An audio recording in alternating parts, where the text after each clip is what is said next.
네,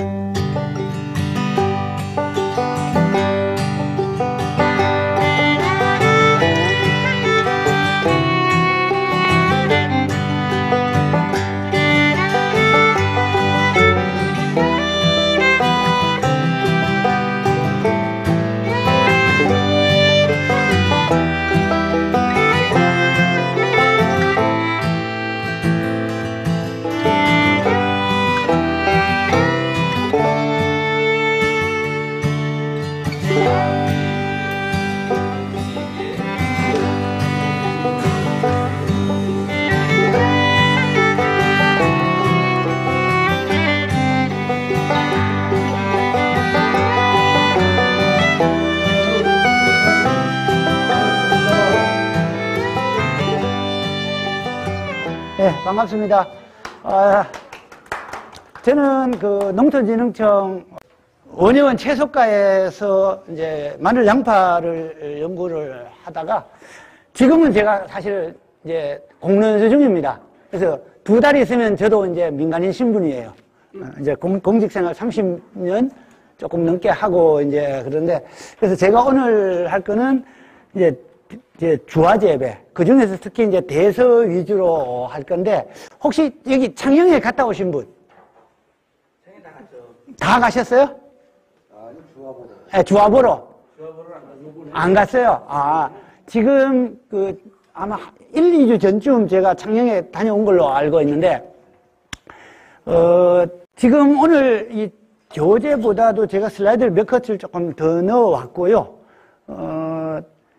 하는 거는 일단 전체적으로 주화재배를 왜 해야 되는지, 그 다음에 하는 방법 위주로 이제 많이 할 거고, 이제 사진 좀 보여드릴 건데, 아마 나오겠습니다만은, 이 주화재배가 과거에 여기 마늘 재배를 하셨으면은 옛날 육종 마늘로도 주화재배는 다 해보셨잖아요. 그죠? 안 해보셨어요?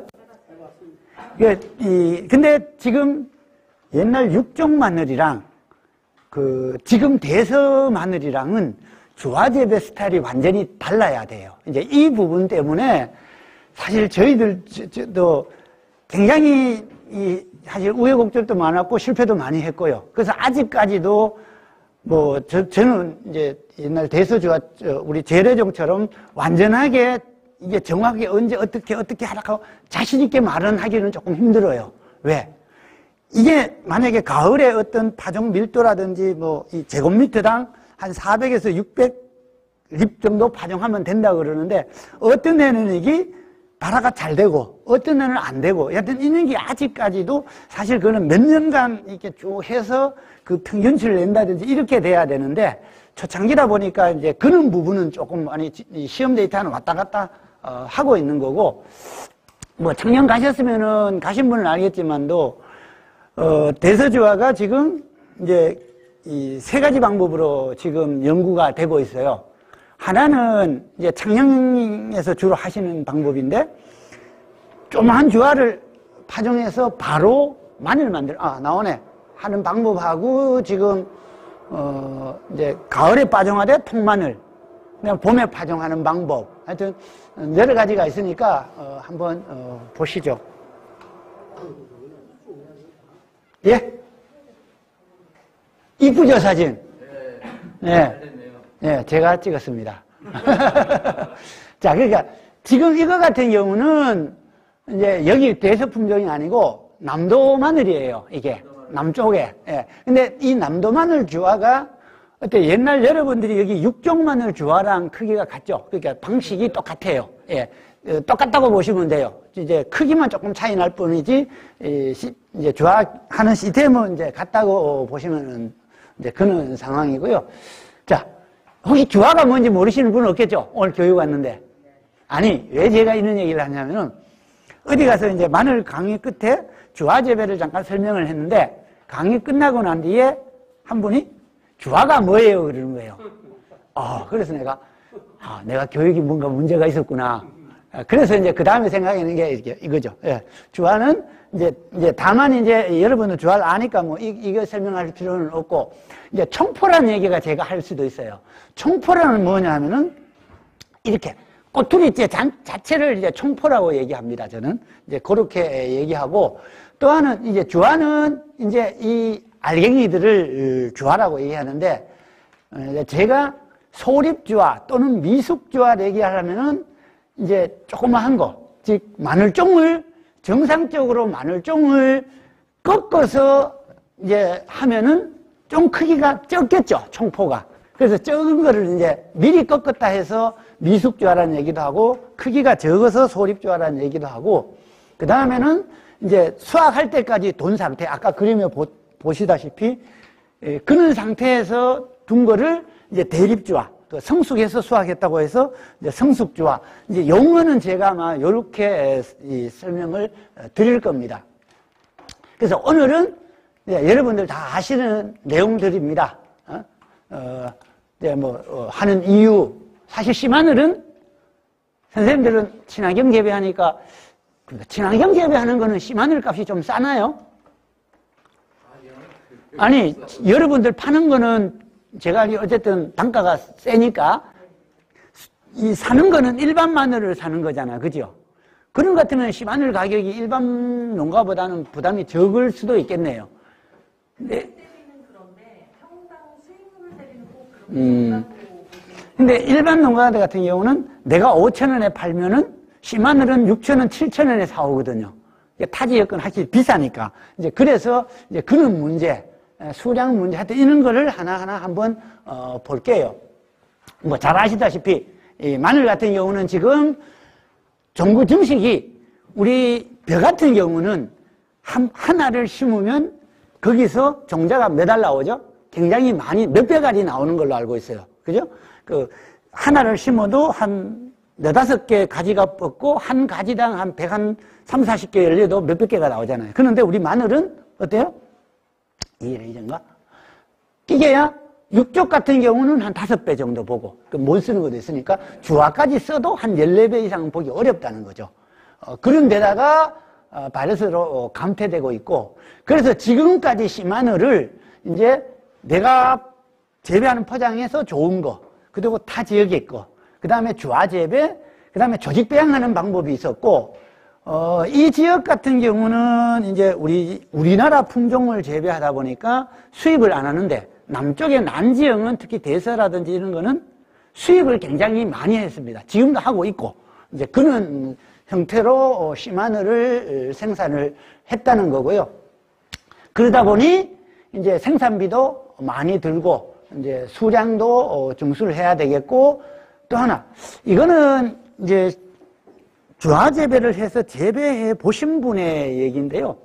경험상 그분들이 한 얘기가, 한 망에 예를 들어 20kg를 담잖아요. 그러면 일반 마늘은 이 양파차로 끝을 겨우 묶어야 된다는 거죠. 그런데 주화 재배를 한 거는 거의 한 주먹이 남는다. 즉, 이 얘기는 같은 크기에서는 무게가 더 나간다, 그죠? 더 나가니까 덜 넣어도 20kg가 되더라. 그러니까 조직이 더 치밀하고 무게가 더 나간다는 이제 그런 게 있고요. 근데 병해충은 뭐 적은 거고. 그래서 지금까지는 저희들이 이제 남도 위주, 재래종 위주로 말씀드렸다시피 이렇게 왔는 상황이고요. 실제 이 자체는 아마 여기 농사를 다 몇십 년씩 지으셨으니까 주화 재배를 하면은 수량이 증가된다는 얘기는 제가 그 옛날 문헌들을 찾아보니까 1970년대부터 얘기를 했었어요. 이미 그건 다 알려진 사실이고, 이제 근데 왜 안 했나 여태까지? 이제 사실은 여기 뭐 여러 가지 있습니다만은 결국은 번거롭다 생각했어요. 이게 또 기계도 옛날에는 그렇게 발달되지 않았고, 그래서 제일 이제 어려웠던 부분이 심어놓고 이제 여러 가지 방법이 있지만 소립주화 같은 경우는 조그만 주화를 가을에 파종해서 이제 통만을 만들 때 이 수확이 조금만 늦어지면 수확해서 종을 주화를 수확하면은 약하니까 잎은 뜯겨고 통마늘은 땅속에 있고 안 뽑아진다는 거죠. 이런 문제 때문에 이제 사람들이 이제 안 하게 됐는데 그렇게 되어 왔고, 그리고 또 근데 또 하나는 지금 이제 대서가 굉장히 우리나라 재배 면적의 반 이상을 차지하지만, 그래서 이 부분이 기존처럼 재배를 해서는 주화 재배가 어렵다. 왜? 주화 크기도 틀릴 뿐더러 인편부나 특성이라든지 이런 게 너무 다르더라. 그 부분이고. 그래서 아까도 말씀드렸지만 중국에서 지금 씨마늘이 보면은 한 4,000톤, 5,800톤까지 수입이 됐었습니다. 근데 우리나라에서 1년 전체 씨마늘에 소요되는 양이 한 5만 톤 정도 보거든요. 그래서 우리가 이제 이 헥타르당 2톤 정도 보면은 그 정도 드는데 10% 이상이 이제 수입해 왔었어요.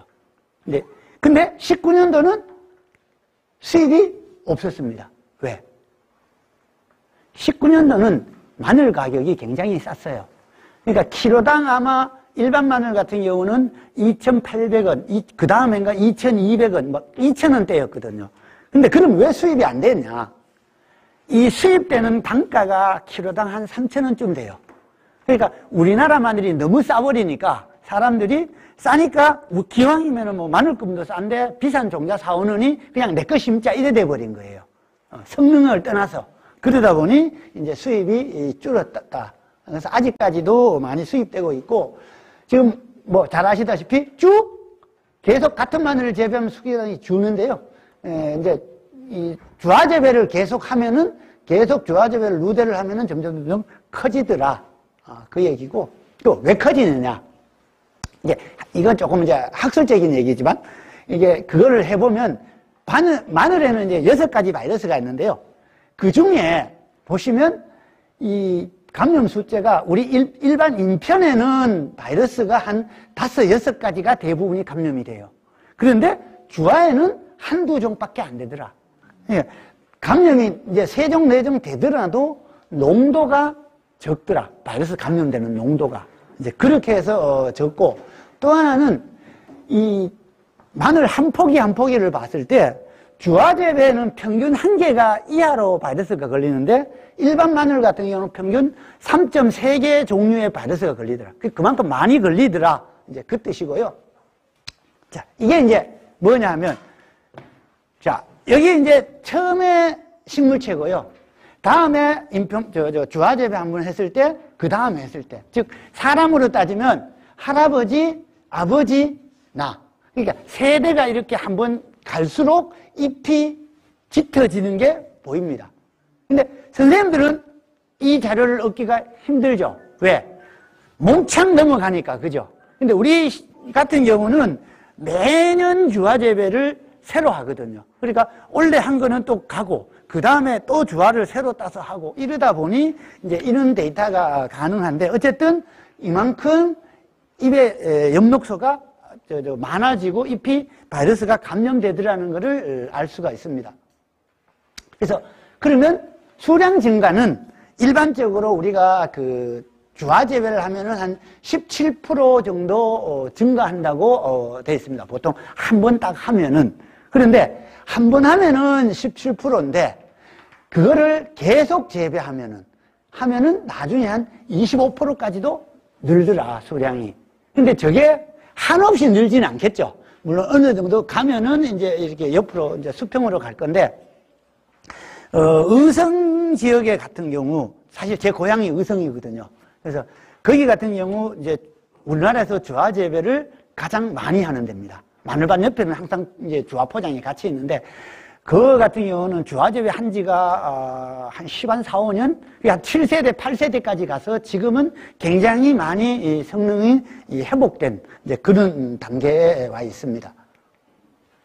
이거는 이제 얘기한 대로 계속 하면은 수량이 줄어지지만 주화 재배하면은 늘어난다는 뭐 그런 거고. 자, 이게 이제 논란거리 중에 하나인데, 우리가 이제 마늘 쪽물 왜 꺾죠?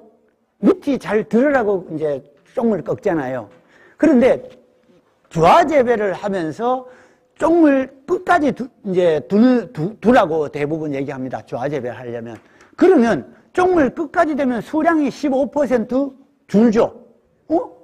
쪽물 끝까지 두면 15% 줄고, 주화 재배해도 한 15% 늘고, 그러면 똔똔이 아니냐. 근데 왜 굳이 주화재배를 해야 되나?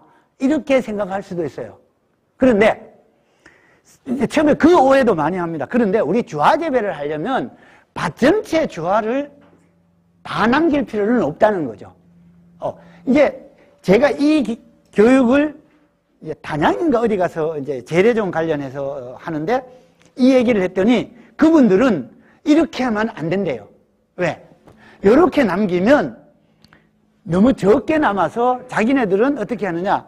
주화를 남겨서 그 중에 굵은 주화만 골라서 쓰다 보니 거의 밭에 반은 남겨야 된다. 그래야 내가 굵은 거를 골라서 쓰기 때문에 많이 남겨야 된다고 그러더라고요. 그래서 내가 그 얘기했어요. 만약에 밭을 반 정도 남길 것 같으면 그만큼 주는 수량은 어떻게 할 거냐. 주화도 재배도 좋지만 수량 감소도 생각해야지 너무 많이 남긴다. 차라리 주화 방법을 조금 달리 하더라도 어쨌든 전체 수량 감소 폭은 내가 봤을 때 어쨌든 1, 2% 안에서 끝내게 해야지. 즉, 한 평균 7줄. 우리 남도나 재래종 같은 경우는 7줄에 평균 1줄 정도. 그런데 대서나 홍산 같은 경우는 알수가 주화 숫자가 많잖아요. 보통 우리 남도나 재래종 같은 경우는 한 20에서 30개, 미숙주화 같은 경우는 그 정도 들었는데, 이 대서 같은 경우는 한 5, 60개? 많은 거는 뭐 한 7, 80개까지 들었거든요. 이게 조그만 주화가. 예, 그러니까. 근데 우리 홍산은 거의 100개에서 한 200개까지 들거든요.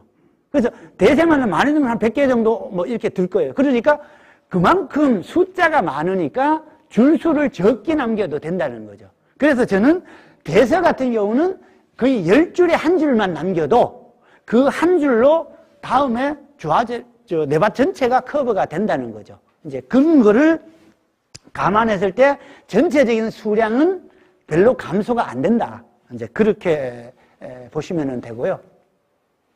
자, 이제 이 주화재배 이제 준비라 그럴까요? 이제 주화 채취인데 이제 말씀을 드렸다시피 재래종 같은 경우는 쫑을 수확할 때까지 두면은 안에 알갱이가 한 콩알만큼 커지죠. 그럼 이제 이렇게 굵은 주화를 얻을 수가 있어요. 근데 여러분, 나 이제 대서나 홍산 재배하시는 분들은 아무리 대서 홍산을 수확 끝나고 한 달 동안 두더라도 절대 콩알만큼 커질 수는 없습니다. 주화 특성상. 끼게 한 율무 크기? 예, 어쨌든 그 정도밖에 안 커진다는 거죠. 그래서 원래는 이 소립주화라는 개념이 이 재래종에서 우리가 정상적으로 마늘종을 꺾었을 때, 이제 꺾어서 그 종을 바닥에 두면은 나중에 자연스럽게 알이 굵어질 때 그거를 소립주화라고 얘기를 하는데, 크기별로 보면은. 근데 우리 대서 홍산은 수확할 때 끝까지 둬야만이 둬도 그렇게밖에 안 큰다는 거죠. 그런데 만약 이거를 홍산 대서도 나는 10분의 1이지만 수량 두는 건 싫어. 그래서 마늘종 꺾을 때 그냥 꺾는 거를 쓸 거야. 이렇게 생각할 수 있잖아요. 그런데 그렇게 하면은 주화가 안 생기는 건 아닌데 저희들이 해보니까 굉장히 충실하지 않아요. 미리 꺾어버리니까. 그러니까 대서나 홍산은 어쨌든 저는 주화재배 하려면 수확할 때까지 둬라. 수확 후에 꺾는 게 맞다. 이제 그렇게 말씀을 드린 거고. 그래서 이제 보통 이제 우리 일반 마늘종 꺾을 때 마늘종 꺾어서 이제 드시거나 아니면은 땅에 버리잖아요. 많은 농가에서는 버리거든요. 그러면 땅에 버릴 때, 잠깐만요. 버릴 때, 이제 이 버릴 거를 이렇게 두거나 아니면 이렇게 모아두면은 아까처럼 미숙주화가 되고, 아니면 그렇게 이 상태, 이렇게 세워진 상태에서 이 줄기를 길게 자르면은 여기에 양분이 있어서 또 더 굵어지거든요. 그러니까 종은 최대한 길게 자르는 게 좋고요. 그 다음에는 이렇게 세워서 수확 뽑기 전에 자르는 방법이 있고, 아니면 이렇게 뽑아놓고 자르는 방법도 있습니다. 이제 어떤 게 편할지는 이제 선생님들이 판단해서 하면 되는데, 제가 봤을 때 이 방법보다가는요, 이게 더 편하지 않을까 싶어요. 쫙 뽑아놓고, 저도 이걸 이제 뽑아놓고 자르는 게 누가 더 편하다 그래서 어떻게 할까 봤더니, 이 뽑은 상태에서 여기에 예초기 같은 걸로 이렇게 쭉 그냥 쳐버려요. 이 위로 예초기나 이런 게 한번 쭉 가고 난 뒤에 나중에 그냥 묶거나 이렇게 걷어버리더라고요. 그래서 일일이 하나하나 수확을 안 해도 된다는 그런 이제 장점은 이제 있는 것 같아요. 자, 예, 조화 크기죠. 이제 밑에 보시면 이게 우리 재래종 6조. 이게 이제 콩알 크기만 하고 아주 적은 거는 저희들이 한 개 무게를 재보면은 한 0.1g으로 굉장히 적습니다. 한 개 무게가. 근데 대서홍사는 아무리 커야 0.3g. 뭐 좀 더 특수하게 큰 거는 한 0.4g, 하여튼 0.5g 나오기는 굉장히 어려워요. 그래서 어쨌든 이 남도나 우리 재래종의 작은 게 대서홍산의 가장 큰 거하고 비슷하더라. 이제 이렇게 크기가 다르더라. 이제 이런 특성이 있고요. 예, 보시면 여기 이제 우리 홍산이나 대서는 쫑이 비슷하죠. 초기에 우리 쫑 꺾을 때 보면은. 근데 우리 남도나 재래종은 이렇게 굵고요. 그래서 채취 후에 이게 쫑을 이제 절단할 수확기 중에 절단하면은 이 상태에 절단하면은 얘는 잘 안 굵어져 버릴 수 있습니다. 그래서 이거는 이제 쫑 채취 후에 보면은 실제 여기 홍산 같은 경우는 실제 이보다가 훨 더 진짜 많아요. 큰 거는. 그리고 대서 이거 같은 경우도 지금 이것만 해도 몇십 개가 되죠. 어쨌든 이 굵은 거는 거의 뭐 50개, 홍산 같은 경우는 200개까지도 주화가 생긴다. 예, 이거는 이제 일반 특성이니까 이제 같은 얘기입니다. 이게 이제 재래종이나 남도, 여기는 이제 대서는 이렇게 작은 게 많이 생긴다. 그 뜻이고요. 네, 이제 재배법이죠. 그래서 우리 재래종 같은 경우는 이 콩알 크기만 대립주화를 그냥 마늘을 심을 때 한 개씩 같이 심었으면 됐어요. 아주 어떻게 보면 쉬운 방법이었죠. 쉽게 되죠. 다만 이제 재배 간격은 기존 마늘보다가 조금 좁게, 아주 굵은 게 아니니까 그렇게 하고 나머지는 다 같이 하면은 아주 편리하게 이렇게 왔는데, 이제 문제는 이거죠. 옛날에 이 재래종 소립주화도 쫑을 꺾었을 때 이거를 이제 두 가지 방법이 있죠. 아까 총포라고 했죠. 이 덩어리째로. 덩어리째로 한 구멍에 그냥 한 개씩 심는 방법이 있고, 아니면은 얘를 이게 부셔가지고 알갱이만 갖고 한 구멍에 뭐 15개, 20개를 넣거나 아니면은 줄로 파종하거나 뭐 흩어뿌림 해가지고 이제 묘상하듯이 그런 식으로 해서 다음에 이런 통만을 만드는 이제 그런 방법이 일반적으로 여태까지는 해 왔었습니다. 근데 문제는 이 홍산하고 대서 같은 경우는 이게 지금 계속 나오고 있습니다. 방법이 홍산 같은 경우는 저희들 이제 이 가을에 한 개씩 파종해서 완전한 마늘 만드는 거는 사실 그 연구는 안 했습니다. 그냥 홍산은 옛날 소립주화처럼 통마늘 만드는 방법 이제 이렇게 했는데, 이 대서는 이제 지금 뒤에 나오겠습니다만은 파종 방법이 이제 세 가지 방법으로 나뉘어지는 건데요. 그래서 일반적으로 옛날 마늘 재래종이나 남도 같은 경우는 이렇죠. 아주 작은 것들은 심으면 이렇게 통마늘이 되고, 큰 거는 이제 이 큰 마늘이 돼서 이게 바로 씨마늘로 가능을 했는데, 문제는 이것도 일찍 파종하면은요, 쪽이 두 쪽, 세 쪽 막 나눠지고, 이 큰 것도 늦게 파종하면은 완전한 마늘이 아니고 쪽이 한 4-5개만 마늘 모양이 조금 삐뚤삐뚤해지는 거 있죠. 쪽은 나눠졌는데. 근데 이게 완전한 마늘도 아니고 통마늘도 아니고 서너 쪽 이렇게 붙어서 이거를 한꺼번에 심자니 너무 쪽이 많고, 그래서 쪼개자니 안 쪼개지죠. 이거는 딱 붙어서 잘 안 쪼개집니다. 그래서 이런 단점들이 있습니다. 그래서 이 옛날 방법은 어쨌든 통마늘 만드는 방법, 아니면 완전한 마늘 방법 두 가지로 갔었고요. 또 하나는 이 통마늘 크기가 여기 보시면은 이제 1, 2, 3, 4, 5, 6 크기별로 다음 해에 마늘 크기가 다르더라.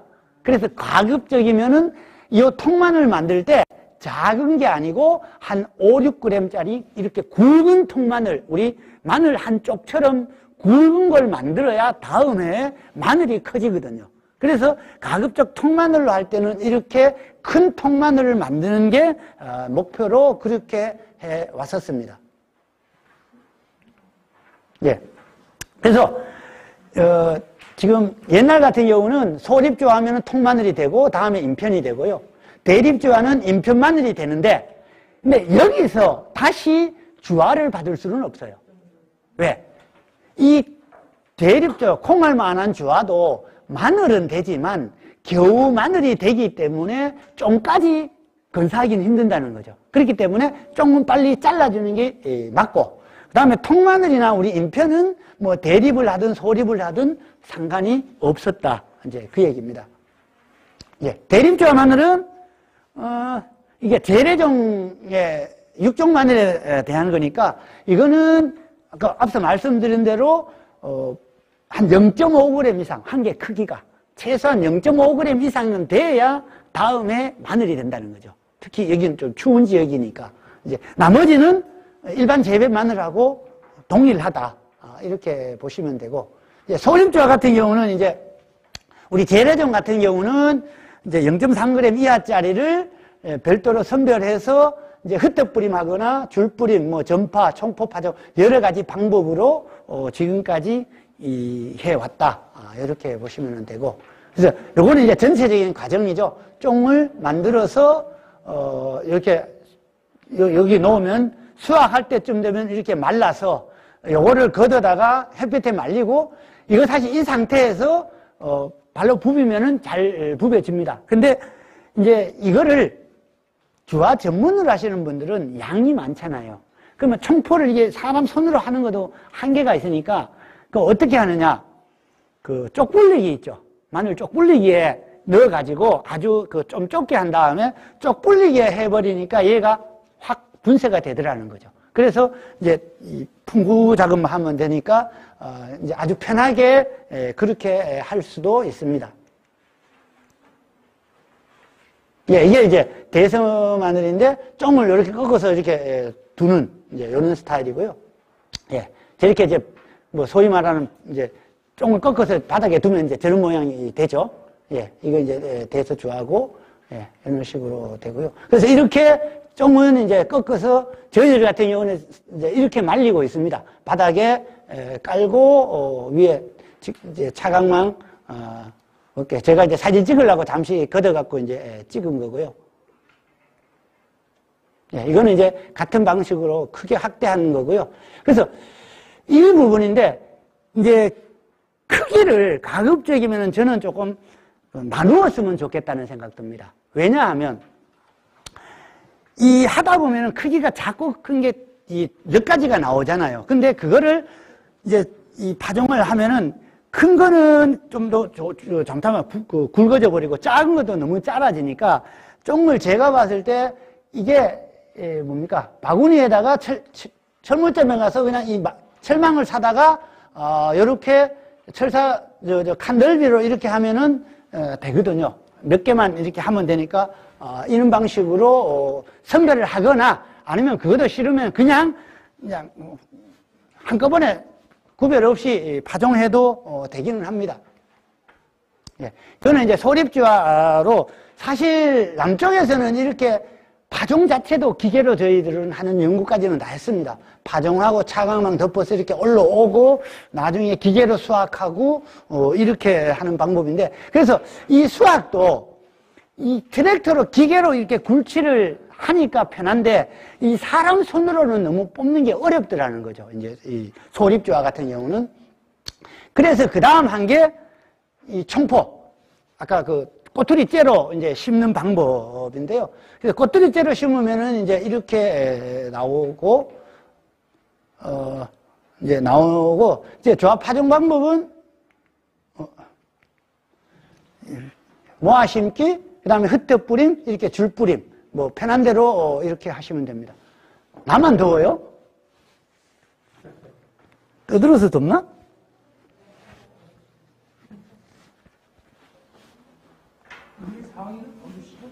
좀 그래야 될 것 같습니다.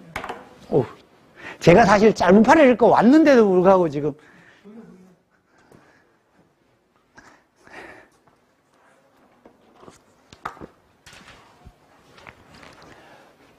자, 그래서, 이렇게 파종하는 방법이 있고요.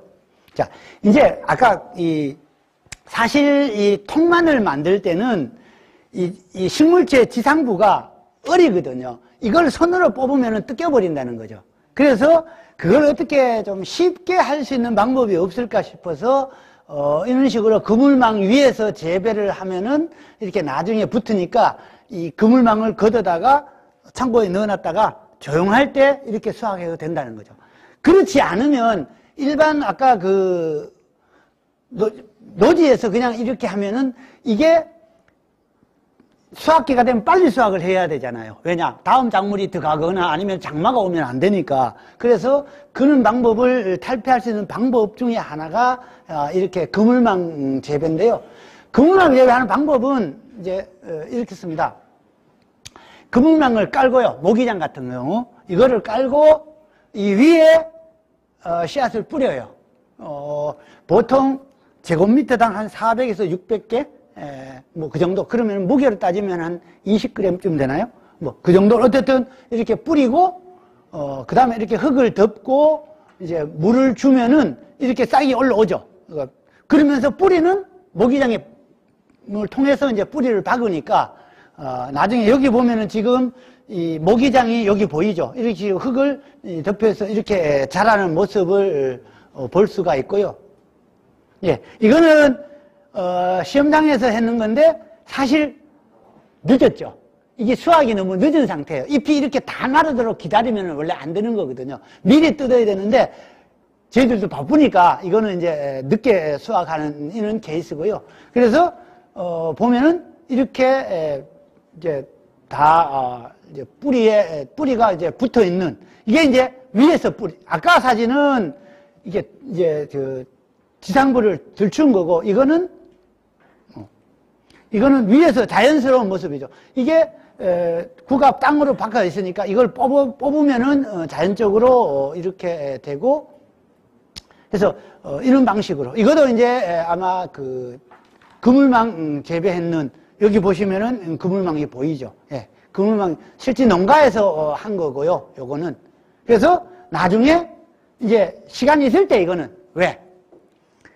이거는 잘 안 썩습니다. 마늘하고 달라서 이 모기장 말아놨다가 창고에 뒀다가 뭐 모내기 다 하고 후작물 파종하고 난 뒤에 시간 여유가 있을 때 이렇게 뜯어도 되고 그리고 제주도의 그 강경택 씨 얘기는 저도 아직 그 기계는 못 봤는데 자기는 이렇게 그물망에서 손으로 안 뜯는데요. 이거를 어떻게 이제 롤러 같이 하여튼 뭐 설명을 해주던데 그게 이렇게 넣으면 이게 롤러가 그물망이 지나가면서 이게 뜯어진대요. 자동적으로. 그래서 자기는 손으로 그 많은 걸 그분은 한 몇만 평 하거든요. 주화재배를. 그러다 보니까 그 많은 걸 어떻게 손으로 하느냐. 그래서 자기는 기계로 이거를 분리를 한다는 얘기를 하셨어요. 혹시 다음에 이제 여기 어떤 창녕에도 가셨잖아요. 원래는 이제 늦어버렸나? 이 제주도는 지금 이제 수확하려고 하는데, 혹시 내년도나 다음 기회가 되면은 제주도에 가서 그 강경택 씨라고 그 주화재배를 많이 하시는 분이에요. 생장점 마늘에 대해서. 이제 그분의 그 농장을 한번, 견학을 한번 해보시기 바랍니다. 자, 이거는 이제, 홍산인데요. 홍산을 이제 모아 심기. 이 많은 거를 저는 어떻게 했나 싶었는데 이거를 하나하나 심은 거예요. 그러니까 이 노동력이 엄청 들었죠. 비닐 위에 이제 몇십 개씩 이렇게 심은 이제 그런 이게 홍성에서 제가 찍은 사진인데 농가에서 이렇게 하고 이때는 5월 초 그러니까 아직 성숙하지 않은 이 하나를 뽑았을 때 요는 모양이 그때 당시에 생겼고요. 그래서 요거는 이제 영천 농가에서 한 건데 이분은 봄뿌림 하시는 분이에요. 예. 사실 봄뿌림 하시는데 이분이 봄에 파종하면서 이제 이 두 줄 이렇게 한 줄은 그냥 두고 한 줄은 이제 망 덮어 씌워서 이제 실험하는 이제 이분이 농민이긴 하지만 굉장히 어떤 연구적인 마인드가 있어 갖고 실제 자기가 뭘 해봐야 되겠다 싶으면은 실질적으로 많이 해보세요. 조금씩. 예. 그래서 이제 노하우를 얻는 이제 그런 분이고, 예. 요거 이제 본뿌림한 상태고요. 예. 요게 이제 그물망 했을 때 농가에서 이제 수집하는 이제 그런 모습이 되고, 이렇게 해서 나중에 이건 홍산주화입니다. 홍산주화를 모아놓은 그런 상태고요. 그래서 그 외에도 이제 어떤 동일한 크기를 얻기 위해서 이제 플러그판에 한다든지, 이제 봄에 이게 저희들이 이제 밀도 시험, 제곱미터당 몇 립씩 뿌리면은 되지 않냐, 이런 실험들을 참 많이 했었고요. 이제 아마 이게 이제 이 주화를 이제 이 플러그판에 양파 정식기로 이제 가을에 해서 하는 방법을 지금 연구를 하는데, 이게 실질적으로 주감에서 했는데 그분들 쪽은 지금 거의 포기한 걸로 알고 있어요. 왜냐? 기계 정식을 하려면은 발화율이 제가 봤을 때 95%는 돼둬야 돼요. 왜냐? 아니면 기계가 심는데 결주가 생기잖아요. 근데 이 결주가 너무 많이 생기더라는 거죠. 그래서 또 하나, 결주도 많이 생기고, 이 뿌리 돌림이 잘 돼야만이 뽑혀서 이렇게 심을 때 결주가 안 나는데, 이게 뿌리 돌림이 잘 안 돼갖고 결주가 너무 많이 생겨갖고, 처음에 주감에서 마늘 정식기로 이걸 상당히 뭐라 그럴까요? 관심 있게 추진을 했는데, 결국은 해결해야 될 과제가 너무 많으니까 거의 제가 알기로는 거의 포기한 상태로 지금 알고 있고요. 그래서 이제 요거는 제가 유튜브에서 요 사진 캡처한 건데, 요게 뭐냐 하면은 옛날 반자동식 그 양파 정식기예요. 그러니까 기계가 다 하는 게 아니고, 너를 넣어주면 기계가 심는 이제 요 방식으로, 결주가 많으니까 이 방식으로도 심는데, 그래요. 제가 봤을 때 이렇게 할 수도 있죠. 문제는 저는 이 측면보다 어떻게 이렇게 심었을 때 이 마늘이 어느 정도 성능을 거둬줄 건가, 사실은 이게 더 급선무잖아. 그죠? 그거는 이제 뒤에 한번 보고. 근데 이렇게 해도 통마늘이 나오면 괜찮은데, 이게 아까도 얘기했다시피 두 쪽, 세 쪽 막 나눠지는 게 있단 말이에요. 이제 봄이나 가을이나 봄에 이제 통마늘 외통구를 만들 때. 그래서 저희들이 이게 인편, 요거 통마늘, 우리가 원하는 걸 심었을 때 2개, 3개, 4개 쪼개진 걸 이렇게 심어보면, 제가 봐서 한 2개까지는 전혀 문제가 없어요. 근데 3개 같은 경우도 1개 정도는 쓸 수 있는데, 1~2개는 쓸 수 있는데, 1개는 다음에 씨마늘 하기는 좀 적어요. 근데 씨마늘 하기는 적은데, 요 자체를 한 해 더 심으면 다음에 씨마늘은 돼요. 이제 이런 방식으로 완전히 버리지는 않아요. 이 방법이 또 하나 좋은 점은, 이렇게 3개 분화되면은 얘는 쪽이 8개 나온다 치면은 8쪽밖에 안 나오는데, 이거는 쪽수는 24쪽이 나오잖아요. 개체수를 증가하는 데는 효과가 있을 수도 있어요. 그래서 쪽이 분리됐다고 해서 굳이 버릴 필요는 없고, 얼마든지 재사용은 가능하다는 거고. 요게 이제 우리 홍삼 같은 경우도 역시 같은, 나누어줘도 2개 정도는 충분히 쓸 수 있고, 4개 가니까 조금 불균을 하더라, 그 얘기고요. 자, 이제 대서주화인데요.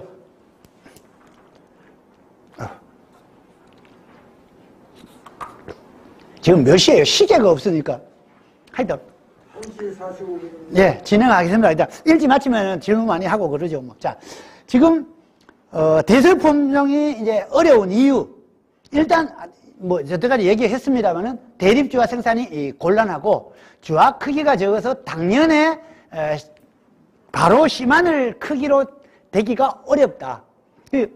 보통 우리 씨마늘이 되려고 그러면은 거의 한 4.5cm 직경, 그러면 무게로 따지면 한 50g, 45에서 한 50g 내외가 돼줘야 되는데, 실제 그 정도로 이제 수율이 그렇게 나오는 게 있습니다만은, 예를 들어 최소한 80~90% 이상은 그렇게 나와줘야 되는데, 그렇게 나오기는 조금 힘들더라. 그래서 또 하나, 우리가 이 작은 통마늘로 했을 때 통마늘로 그러면 만드는 거는 어떠냐? 이 통마늘도 기존 마늘처럼, 재래종처럼 그렇게 해보니까 다 쪽분화가 되더라는 거죠. 그래서 이거는 이러지도 못하고 저러지도 못하고 하는 이제 그런, 상황이 됐고요. 또 하나, 우리 재래종 마늘은, 육종 마늘은 통마늘 크기가 이런 게 가능해요. 한 개가 5g, 6g짜리가 가능한데, 이 대서 마늘은 한 5g, 4g, 5g짜리 통마늘 생산이 불가능합니다. 왜? 이 정도 크게 만들면 얘가 쪼개져 버려요. 그래서 끼게 해야 제가 봤을 때 2g. 2g이면 아주, 대서 같은 경우는 통마늘로서는 큰 편이에요. 주로 많은 게 1g 내외라는 거죠. 그래서 이런 것 때문에, 어쨌든 여태까지 이 기존 방법이 아니다 보니 대서 마늘 주화 재배가 어려웠다 하는 거고요. 그래서 이제 사진으로 보면은 여기 주화 대서 마늘 이제 중 주화 크기가 그 중에서도 큰 거, 그리고 통마늘 요 통마늘 크기가 한 1g에서 2g 정도 됩니다. 그래서 요거는 이제 요거는 통마늘 크기고, 요거는 통마늘 크기가 요게 1g, 요게 한 2g, 요게 한 0.5g. 이제 2개, 3개, 4개 분화된 거, 요런 모습인데, 자, 이제 뒤에 나오겠습니다만은, 요 상태, 요 한 1g짜리만 해도, 우리가 봤을 때는 요 작은 걸 심어서 다음에 제대로 마늘이 될 건가 싶었는데, 이것만 해도요, 1g짜리만 심어도 다음에 씨마늘 크기로는 충분히 가능하더라는 거죠. 그래서 이제, 어느 쪽으로 갈 거냐가 이제 고민인데, 그래서 저희들도 연구하는 방향도 가을에 기존처럼 소립 파종하는 방법과 봄에 파종하는 방법. 그래서 또 하나는 가을에 이제 주화를, 그 중에서 큰 주화를 하나나 좀 2개 심어서 바로 씨마늘 만드는 방법. 아니면 아예 안전하게 봄에 파종해서 통마늘을 많이 만드는 방법. 이제 이런 방식으로 저희들이 연구를 했고요. 그래서 그렇게 하기 위해서는 앞서도 설명했습니다만은 쫑을 수확할 때까지 둬야만이 평균 한 0.3g이 나오더라. 어쨌든 쫑은 수확할 때까지 두라는 거고요. 그래서 같은 화면인데, 그래서 지금은 저희들이 이제 저희들이 추구하는 방법은 어쨌든 통마늘을 많이 만드는 방법 쪽으로 연구를 주로 해왔습니다. 예. 그러면서 그게 이제 외국산 수입 씨마늘하고 비교했을 때 어떨건가, 이제 그런 거를 비교를 했고요. 자, 이제 이 부분인데 참 이게 모르겠습니다. 오늘 선생님들한테는 제가 이게 설득이 될지 모르겠는데, 뭐냐 하면은 아마 창영에도 갖고 들어보셨겠지만, 왜 사람들이 이 조그마한 마늘로 바로 씨마늘을 되기를 원할까? 근데 그렇게 씨마늘 하면 좋은 점은요, 하나 조그만, 어쨌든 당면에 큰 마늘이 나오니까 바로 씨마늘이 되잖아요. 이 측면은 아주 유리해요. 바로 이용하자는 편리성에서는. 그런데 그 심는 노동력이나 이런 부분은 어떻게 할 거며, 또 하나는 정식 효율.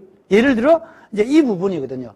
첫 해는 예를 들어 한 개를 파종하면은 이게 재래종으로 봤을 때 실제는 한 8쪽 정도 나오겠죠. 마늘 한 통을 수확하잖아요. 그럼 한 통의 쪽이 6개, 우리 육쪽 같으면 6개 아니면은 8개 정도 나온다고 보죠. 속쪽은 못 쓴다고 보고. 그러면은 6개라고 일단 가정하고, 그러면 다음에는 요거를 파종하면은 그 다음에 36개를 얻을 수가 있죠. 그런데 요거까지만 해도 2년차에서 36개를 얻는데, 이 통마늘을 만들면 우리가 파종을 한 15개, 20개 하면은 최하 통마늘을 10개는 생산할 수 있어요.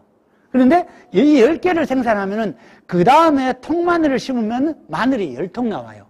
즉, 이거는 여기서 바로 심을 수 있다는 장점은 있지만, 같은 면적에서 정식 효율로 보면은 이 통구 생산이 훨씬 더 유리하다는 거죠.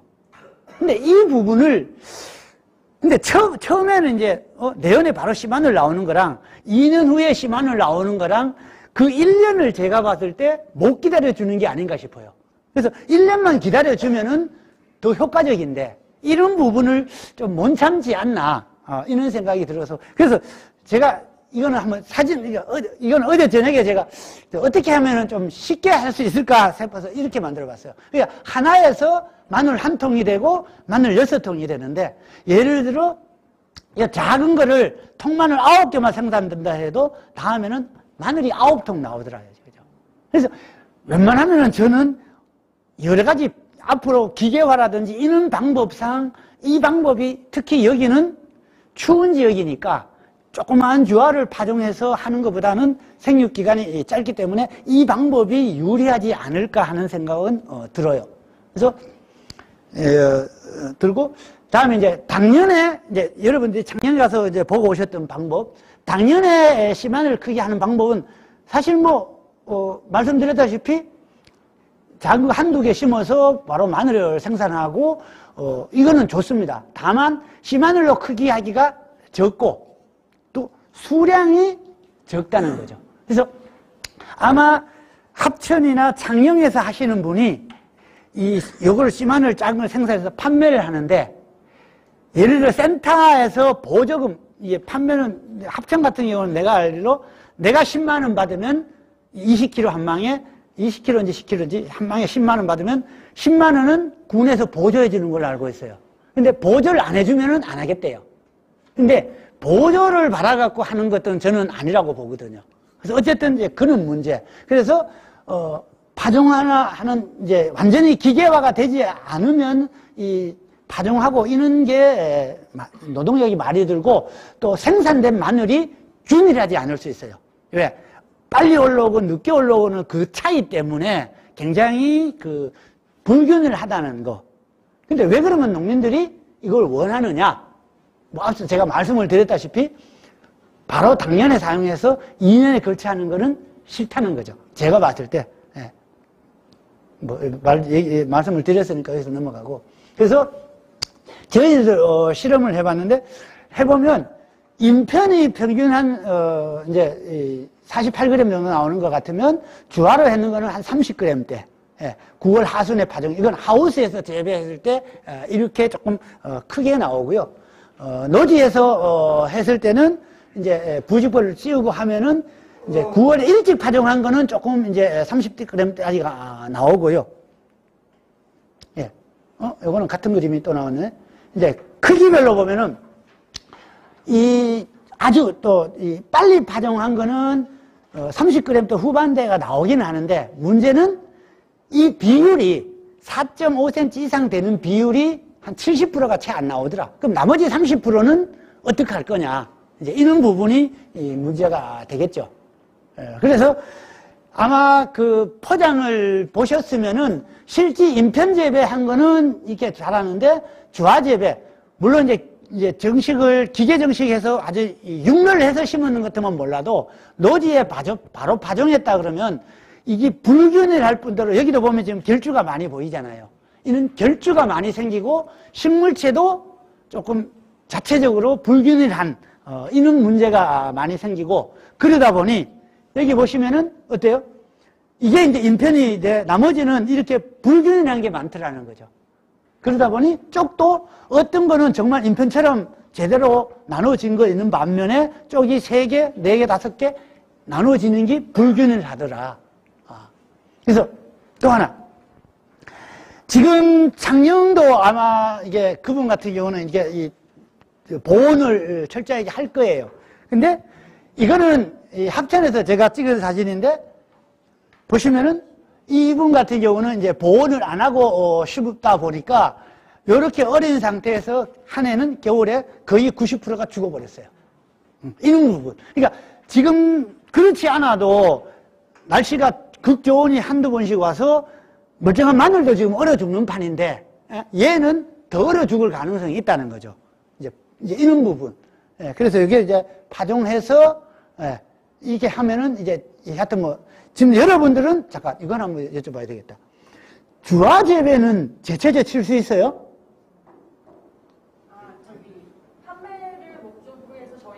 인증이 올라가 있는 땅에는 제초제가 불가하고요.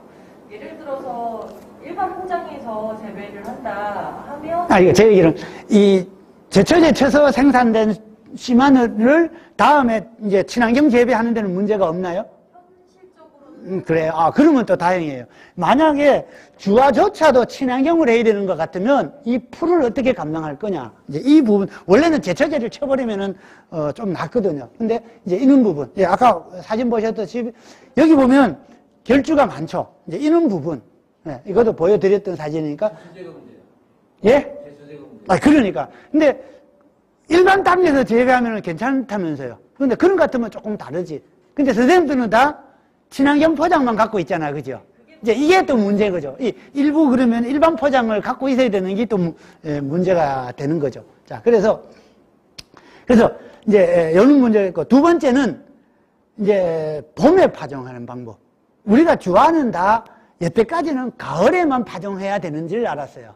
근데 주화를 이제 꺾어서 이 주화를 가을에 파종하지 말고 그냥 뒀다가 창고에 뒀다가 봄에 파종하자는 거죠. 근데 봄에 파종하면은 이 주화가 그러면 남아날까라는 생각을 하죠. 근데 예, 물론 이제 가을에 파종한 것보다는 그 중에 이제 썩는 것도 있고 감모도 약간 있지만 뭐 파종하는 데는 지장 없어요. 그러니까 파종이 가능하다는 거죠. 봄에 파종해도. 그래서 채취한 주화를 갖다가 역시 파종 방법은 흩어뿌림, 줄뿌림, 그물망, 기존의 가을에 소립주화 파종하는 방법하고 같아요. 근데 이렇게 하면 좋은 점이 통구가 굉장히 균일하다는 거죠. 봄이다 보니까. 그리고 쪽 분화되는 게 거의 없습니다. 분화될 시간이 별로 없죠. 생육기간이 짧으니까. 그런 측면에서는 통마늘로 증식 효율이 좋고, 다만 이제 하나 조금 이제 보완해야 될 부분은 주화를 어떻게 하면은 감모율이 적게 충실하게 보관할 건가 하나가 이제 되고, 남쪽에서 해봤을 때는 봄이 조금 지난해처럼 봄 기상이 워낙 좋아버렸잖아요. 이렇게 너무 좋아버리니까 약간의 통마늘은 나오기는 쪽이 분화된 마늘이 나오기는 하는데 그래도 대부분이 통마늘이 나오더라는 거죠. 근데 여기서 저장기술이라는 게 뭐냐면은 이거는 제가 실험을 못하고 나왔는데 모르겠어요. 제가 후임들한테 이 실험이 필요하다고 한번 말은 했는데 지금 어떻게 진행될지는 모르겠어요. 제가 지금 공연수 중이라 직접 실험을 할 수가 없어서. 이거는 선생님도 한번 해보십시오. 뭐냐 하면 주화를 그냥 우리 창고에 두잖아요. 창고에 두지 말고 여러분들 좋은 저장고 다 있잖아요. 주화를 좋은 저장고다 보관하는 거예요. 근데 마늘은 좋은 저장고에 보관하면 안 되거든요. 씨마늘은. 근데 왜 제가 이 아이디어를 얻었냐면은 어차피 주화를 겨울을 넘기잖아요. 겨울을 넘겨도 저온을 받거든요. 그런 것 같으면 아예 처음부터 저온 저장고에 넣어가지고 주화를 충실하게 보관했다가 봄에 파종하자는 거죠. 그런 것 같으면 이제 혹시 저온을 받아갖고 쪽이 쪼개질 염려는 있어요. 이제 그렇기 때문에 만약에 원래 주화 채취한 거를 봄 파종하시려면 다 그렇게 하지 말고 한 10리터 뿌릴 것만 주화를 좋은 저장고에 넣었다가 가을에 똑같이 파종해봐도 별 문제가 없으면 이제 저온 저장해도 되는 거죠. 이제 이론적으로 이런 건 있습니다. 몰라, 이거 영천부분한테 제가 아이디어를 줘서 하는지는 모르겠는데, 저온 저장을 하잖아요? 저온 저장 한 다음에 이거를 파종하기 한 4주 전에 얘를 한 28도씨 정도에서 한 달쯤 두면 저온 처리에는 효과가 없어져요. 이제 양파 마늘은 고는 성격이 있는데 그것도 한번 테스트 해볼 필요가 있고, 어쨌든 요거는 아직까지 요 부분에 대한 거는 조금 더 기술 셋업을 해야 된다는 거고요. 예, 요거 이제 이렇게 봄 파종을 했을 때 통구가 생산되는 거고요. 예, 이게 봄에 이제 제가 3월 10일 날 파종하고 요걸 4월 아마 제가 29일 날인가 하여튼 4월 말경에 찍은 사진인데 앞으로도 한 달을 더 크겠죠. 그때 당시에 이제 여기 모아 심기 굉장히 어리죠. 식물체가. 어린데도 불구하고, 이거는 이제 저 시험 포장이고, 실제 크기가 이 정도씩 거의 직경 이게 거의 1cm, 큰 거는 직경이 벌써 1cm가 다 돼가는 굉장히 큰 대서주화를 생산할 수가 있겠더라는 겁니다. 그래서 이건 이제 이게 통마늘이 생산은 되는 거고요. 요거는 그 중에서도 이제 통구, 요게 0.5, 요게 1, 요게 이제 한 2 정도, 요렇게 되고, 요거를 심었을 때 마늘입니다. 요걸 심었을 때, 각각 심었을 때, 요런 크기의 마늘이 나오고요. 여기 대수품종인데, 요거는 이제 통마늘 2쪽, 3쪽, 모양이 삐뚤죠? 이렇게 갈라진 거를 이제 보면은, 요거는 통마늘 2개, 3개, 4개 갈라지고, 사실 이렇게 갈라진 거를요, 저걸 버리기 아깝잖아요. 그래서 저거를 이 쪼개서 심어도 됩니다. 근데 저거 일반 손으로 못 쪼개요. 그래서 뭐냐, 이 대나무 칼 같은 거 있죠. 이 대나무 칼로 제가 쪼개서 이거를 심으시는 분도 봤어요. 어쨌든 활용은 가능한데 문제는 이제 노동력이 많이 드는 부분이죠. 그래서 요게 요 직경이 우리가 이제 모아 심기 했는 결과인데요. 10개, 15개, 20개를 파종했을 때 이제 요렇게 크기가 별 차이는 없죠. 10개나 20개 뿌리나 별 차이는 없다는 거죠. 예.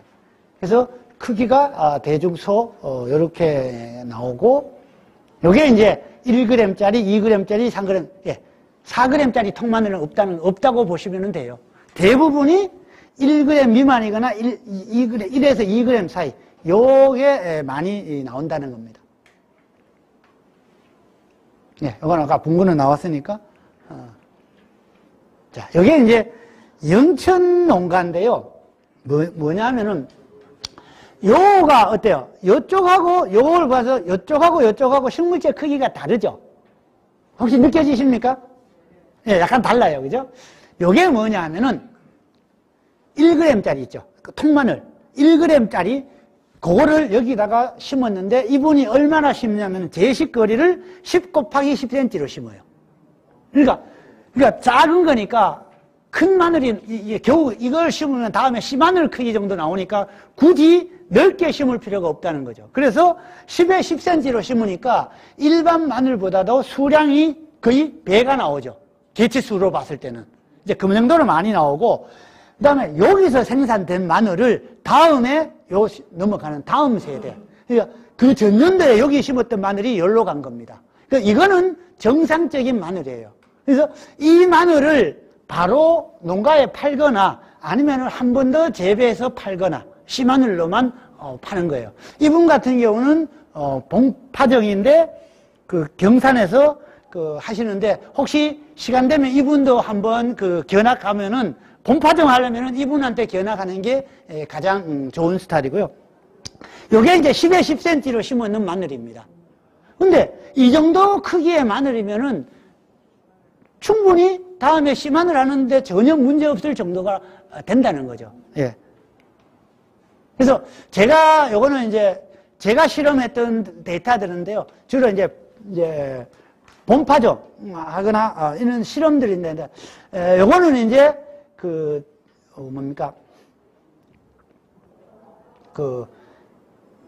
가을 파종했을 때, 가을 파종하고 얘는 봄 파종했을 때, 가을 파종에서 1립부터 시작 20립까지 쭉 파종해보니까 어때요? 대부분이 쪽이 분화되더라는 거죠. 근데 봄 파종하니까 쪽이 분화가 없더라. 그런 뜻이고요. 역시 이제 같은 데이터인데, 크기가 1g 미만이 한 50% 정도, 그렇게 나오더라. 20개 파종했을 때는, 10개, 15개, 20개 파종했을 때, 보통 한 2g짜리가, 여기는 큰 게 많이 나오고, 많이 뿌릴수록, 1g 이하가 작은 게 많이 나온다는, 이제, 그런 내용이고요.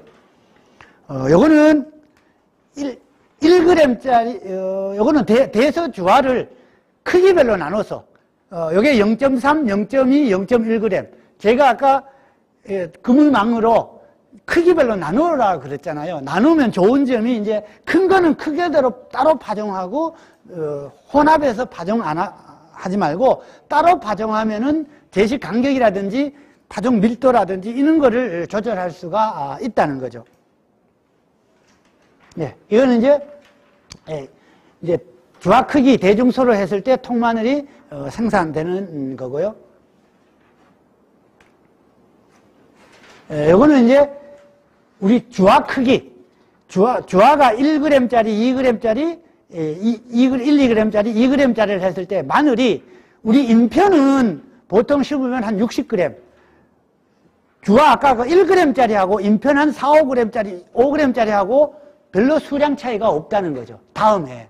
우리 생각에 요 1g짜리 요게 무슨 소위 말하는 힘을 쓸까 싶은데 주화 재배에는 요 1g, 1, 2g짜리가 인편 재배에는 씨마늘이랑 나중에는 거의 수량이 같다는 얘기죠. 그래서 우리가 생각할 때 통마늘이 저게 너무 크기가 적지 않냐고 생각하는데 그렇지는 않다는 겁니다. 그래서 충분히 60g 대는 만들어진다. 그러면은 이거는 바로 씨마늘 아니면은 사실 시판할 수도 있죠. 아주 큰 거는. 그 정도로 가능을 하다는 거죠. 그래서 보시면 직경 이게 4.5cm 이상이 거의 97%가 나오더라는 거죠. 일반 인편이나 별반 차이가 없다는 거죠. 1, 2g짜리 심어도. 이제 그런 얘기고, 요거는 이제 쪽분화된 거, 2개, 3개, 4개 나누어진 거를 심으니까 요런 모양이 되고요. 아까도 이게 보여드렸습니다만은 결국은 요거는 평균 무게인데 통구에 비해서 결국 쪽에 나누어진 거는 줄기는 하지만 이거는 평균 무게이기 때문에 2개 정도는 씨마늘로 실질적으로 해보면은 가능을 했고요. 예, 이거를 구중하고 구병풀 같은 데이터니까 넘어가겠습니다. 네, 이게 문제죠. 자, 아까도 말씀드렸지만도 2개, 3개, 4개 분화된 게 구중 자체로는 불리한 건 맞습니다. 그런데 씨마늘 숫자로 봤을 때는 보시면 씨마늘 숫자는 우리 통구나 인편은 한 7,000개 내외가 되는데 2개, 3개로 하면은 씨마늘 쪽수로 보면은 거의 한 몇 프로입니까? 한 20%? 거의 30% 정도 숫자는 많이 나온다는 거죠. 이제 그런 측면은 2개, 3개 나눠진 것도 씨마늘로 사용하기가 유리하다는 거고요. 그래서 요거는 이제 작은 거지만 이렇게 큰 마늘이 생산이 가능하다는 그 얘기고요. 예, 아까 이거는 설명해 드렸으니까 요거는 생략할게요. 어쨌든 쪽이 나눠진 것도 가능하다. 예, 요거는 이제 본파종인데 요거는 이제 경북농업 기술원하고 저하고 공동연구를 경북 영천에서 했습니다. 제가 말씀드린 그 농가 포장해서 직접 했는데 방식은 간단해요. 주화 보관했다가 5월 하순에 보관했다가 이듬해 3월 상순에 이제 파종을 하는 겁니다. 그리고 6월 초, 5월 말 6월 초에 당구 외통 마늘을 수확해서 이거를 마늘 파종할 때 9월 달에 다시 파종하는데 사실 이때는 손으로 안 하고 기계 파종도 가능할 거예요. 어차피 마늘 이제 이거는 쪽이 통마늘이니까 그렇게 되면은 이제 9월 하순에 파종 다음에 6월에 수확하고 하는 이제 그런 시스템입니다. 그래서 이 단구를 이제 파종하는 이제 바로 씨마늘을 하는 이제 그렇게 그러니까 엄격히 따지면 봄에만 하는 게 아니라 봄에 하는 게 더 나을 것 같은데요. 아니 그러니까 이제 근데 아까 말씀드렸지만 저는 봄에 하기를 원해요. 사실 통마늘을 만드는 거는 그런데 그러니까 통마늘을 내려면은 봄에 심으면 저 쪽마늘이 하나도 안 생기고. 그러니까 저는 그게 하을 더 유리하다는 거죠. 그런데 아까도 말씀드렸다시피 창녕이나 이런 분들은 바로 씨마늘 되기를 원하니까 그 1년을 못 참는다는 거죠. 근데 문제는 이거죠. 내가 원래 주화 재배를 했어. 원래 이제 주화 채취해서 내연되면은 바로 씨마늘 내가 주화 재배 씨마늘을 심어야 되는데 안 되잖아요. 이제 봄에 봄 파종하면은 이제 이런 문제 때문에. 근데 하나만 더 기다리면 계속 같이 돌아가잖아요. 근데 이 한 해를 못 기다려 주더라는 거죠. 예.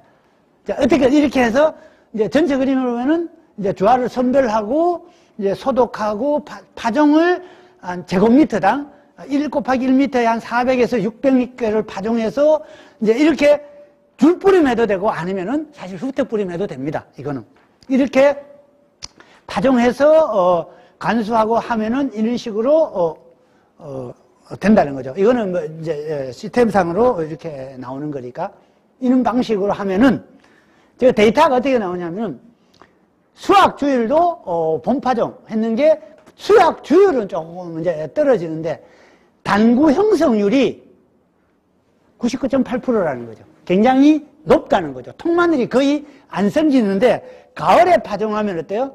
통마늘이 18%밖에 안 생긴다는 거죠. 두세 개로 쪼개져 버리더라는 거죠. 이제 그런 문제가 있고 그래서 영천 같은 경우는 2월 25일부터 3월 15일 날 파종했는데 보니까 3월 한 5일경에 파종하는 게 괜찮았다. 이제 그렇게 파종을 했고 그래서 이제 요거 당구 비율이 파종한 별로 한 94% 정도 90% 가까이 통마늘이 나왔고 이제 크기별로는 거의 이 대중소 3 내지 5g 이 대중소가 그래도 한 60% 이상 이렇게 나왔다 하는 거고요. 그래서 요거를 요 0.5g 이하 1g 이렇게 2g 이렇게 조그나고 이렇게 심어 보면은 어때요? 다음에 상품 수량이 일반 마늘 심었을 때는 1700kg가 나오는데 일반 당구 이런 걸 보면은 1500-1600kg는 나오더라는 거죠. 인편 심으나 요걸 심으나 별 차이가 없다는 거죠. 그런데 문제는 어때요? 한 개는 그렇지만 아까 수량을 개체수를 더 많이 심을 수 있다 그랬죠. 그러다 보니 별로 전체적인 수량은 적지를 않더라. 이제 그 얘기고요. 예, 이거는 이제 크기별로 쪽수가 이렇게 나오고 대조구에 비해서 구중이 결코 당구가 이게 적지 않다는 이제 그 얘기고요. 그러니까 이 정도 크기만 되면 0.5g짜리만 해도 60g, 뭐 이 정도만 해도 씨마늘 하는 데는 전혀 문제가 없다는 거죠. 예. 그래서 우리가 이게 몇 개를 파종할 거냐를 했는데 제곱미터당 한 0천 같은 경우는 400에서 한 600개를 파종하니까 적정하더라. 근데 이제 이런 부분이 이제 선생님들 같은 경우는 만약에 하셔야 되면은 첫 해는 조금씩 해보셔야 돼요. 그런데 이 400개 어떻게 헤아려서 파종하나 싶죠? 이게 그래서 어렵게 생각하지 마세요. 400개 한 번만 딱 헤아려요. 아니면 100개를 헤아려가지고 100개가 몇 그램 나오는지 대충 무게 알죠? 그러면은 아니면 찻잎 한 개만 해서 한 번만 무게 알면은 그 다음에는 무게로 가야죠. 무게로 내 면적이 얼마니까 여기는 무게를 몇 그램 아니면 뭐 그 다음에는 이제 몇 그램 무게가 얼만큼인지 알면은 그 양으로 이제 조절을 하는 거지. 저희들은 데이터를 위해서 이러는 거지. 농민들도 그러면은 400개를 헤아려서 파종하냐? 그래는 못하죠. 예, 그거는 실용적으로 해야죠. 이거는. 예, 이게 이제 그때 파종했을 때 11월, 2월, 이제 3월, 4월, 5월 달에 식물체의 어떤 그 포장, 그 위에서 찍은 이제 그런 모습이고요. 자, 그 다음에는 이제 가을 파종. 봄에만 저래 파종할 게 아니고, 그러면 가을에 파종하는 방법은 없느냐? 이제 가을에도 파종해요. 요거는 이제 뒤에 요 밑에 사진은 합천에서 제가 금년도에 3월 달에 찍었는데요. 가을에도 파종하는데 이제 10월에서 11월 파종하고 문제는 이제 이 가을 파종이 어려운 점, 이 시스템이 어려운 거는 파종 시기하고 파종 밀도. 그러니까 단위 면적당 얼마나 종자를 이게 뭐라 그럴까? 뿌렸느냐 하고 빨리 뿌렸느냐 늦게 뿌렸느냐에 따라서 통마늘 나오는 비율이 완전히 달라져 버리더라는 거죠. 이런 부분이 이제 그런 건데 그래서 장단점은 뭐 보시면 되고 사실 여태까지는 이 줄뿌림하는 게 많이 힘들었었는데 지금 이게 어때요? 비닐 위에 이렇게 심어졌죠. 이게 사람 손으로 심은 게 아니고요. 이거는 기계로 심었어요. 예, 그래서 이게 크게도 본 모습인데, 보시면, 물론 결주가 나오죠. 요게 8cm인가 10cm 간격으로 심는데요. 근데 줄은 6줄을 심죠, 이분이. 그래서 저도 물어봤어요. 이 농가가 어떤 농가냐면은, 아까 왜 가을 파장했을 때 다 얼어 죽었다 그랬잖아요. 같은 농가였어요. 지난해는 다 얼어 죽었는데, 원래 이분이 이 파종을 해요. 이게 뭐냐 하면은, 저도 기계는 못 봤어요. 현장에서, 이제 거의 제가 3월 달에 5시 넘어서 만났으니까, 나중에 어두워질 때까지 막, 이 라이트 켜놓고 얘기하고 이랬는데, 벼이양기 있죠? 벼이양기요? 예, 벼이양기를 어떻게 약간 바꿔서 이렇게 파종을 한대요. 저도 그거는 정확하게는 사실 아직 보지는 못했는데, 벼이양기로 이렇게 조그만 주화를 이렇게 파종을 한대요. 나는 모르겠어요. 어떻게 한편으로 가능하다 싶은 생각이, 예를 들어, 벼이양기가 찍어 내리는 거잖아요. 거기다가 예를 들어 뭐 뜨는 장치를 어떻게 단다든지 그건 모르겠어요. 제가 한번 다음에 가서 그 기계를 보면은 한번 소개를 해드릴게요. 아니면은 직접 보셔도 되고. 이렇게 파종을 하면은 이제 결주도 나오지만 실제 식물체 크기가 이 정도로 나온다는 거죠. 이게 작은 거는 뭐 한 개도 파종하지만 이렇게 되면 문제는 얘가 대부분이 통마늘이 많이 나온다는 거죠, 이게. 물론 쪽마늘도 나오지만 통마늘도 많이 나오고, 또 하나는 가을에 파종할 때 저는 이 방법 중에 좋은 점이 기계가 가능하다는 거. 일일이 손으로 안 하고 기계로 이렇게 파종하더라도 여기 보시면 물론 결주는 있지만 이 개체 수가 상당하다는 거죠. 그래서 이런 측면이 오히려 하나를 심어서 마늘 하는 거하고 이제 어느 쪽이 유리할 건가를 이제 따져봐야 되겠죠. 이런 식으로 할 수도 있고, 예. 이거는 이제 한입 두입 파종한 거니까 이거는 넘어갈게요. 자, 요거는 이제 영천에서 뭘 했냐면은, 그러면 통마늘 심은 거랑 주화 1세대, 2세대, 요거는 영천에서 계속 심은 거, 요거는 창녕에서 가져온 거를 갖다가 이제 비교했어요. 다음 후세대죠. 후세대를 비교해 보니까 주화 1세대, 2세대가 영천이나 이런 데 가져온 것보다는 좋더라는 겁니다. 역시 주화 재배했는 게 수량이 늘어나더라. 그런 측면이고요. 그거는 이제 요 실험했는 거에 대한 지상부 생육이고요. 요건 이제 대선은 일단 요까지 하고, 이제 홍사는 이제 또 다른 게, 총괄적으로 말씀을 드리면, 홍사는 대사하고는 달라요. 소립 주화 크기는 소립인데, 쪽분화되는 거는 옛날 육족이랑 같아요. 그러니까 육족 마늘의 작은 주화, 소립 주화 재배하는 방법하고 동일하게 하면 돼요. 사실 어려운 거 없어요. 그거는 여러분들이 경험이 있으실 거니까 가을에, 이거는 봄 파종보다는 가을에 파종하는 게 맞을 것 같아요. 가을에 많이 흩어뿌림하거나 줄뿌림하거나 이런 식으로 파종해서 하더라도 얘는 쪽분화가 거의 안 돼요.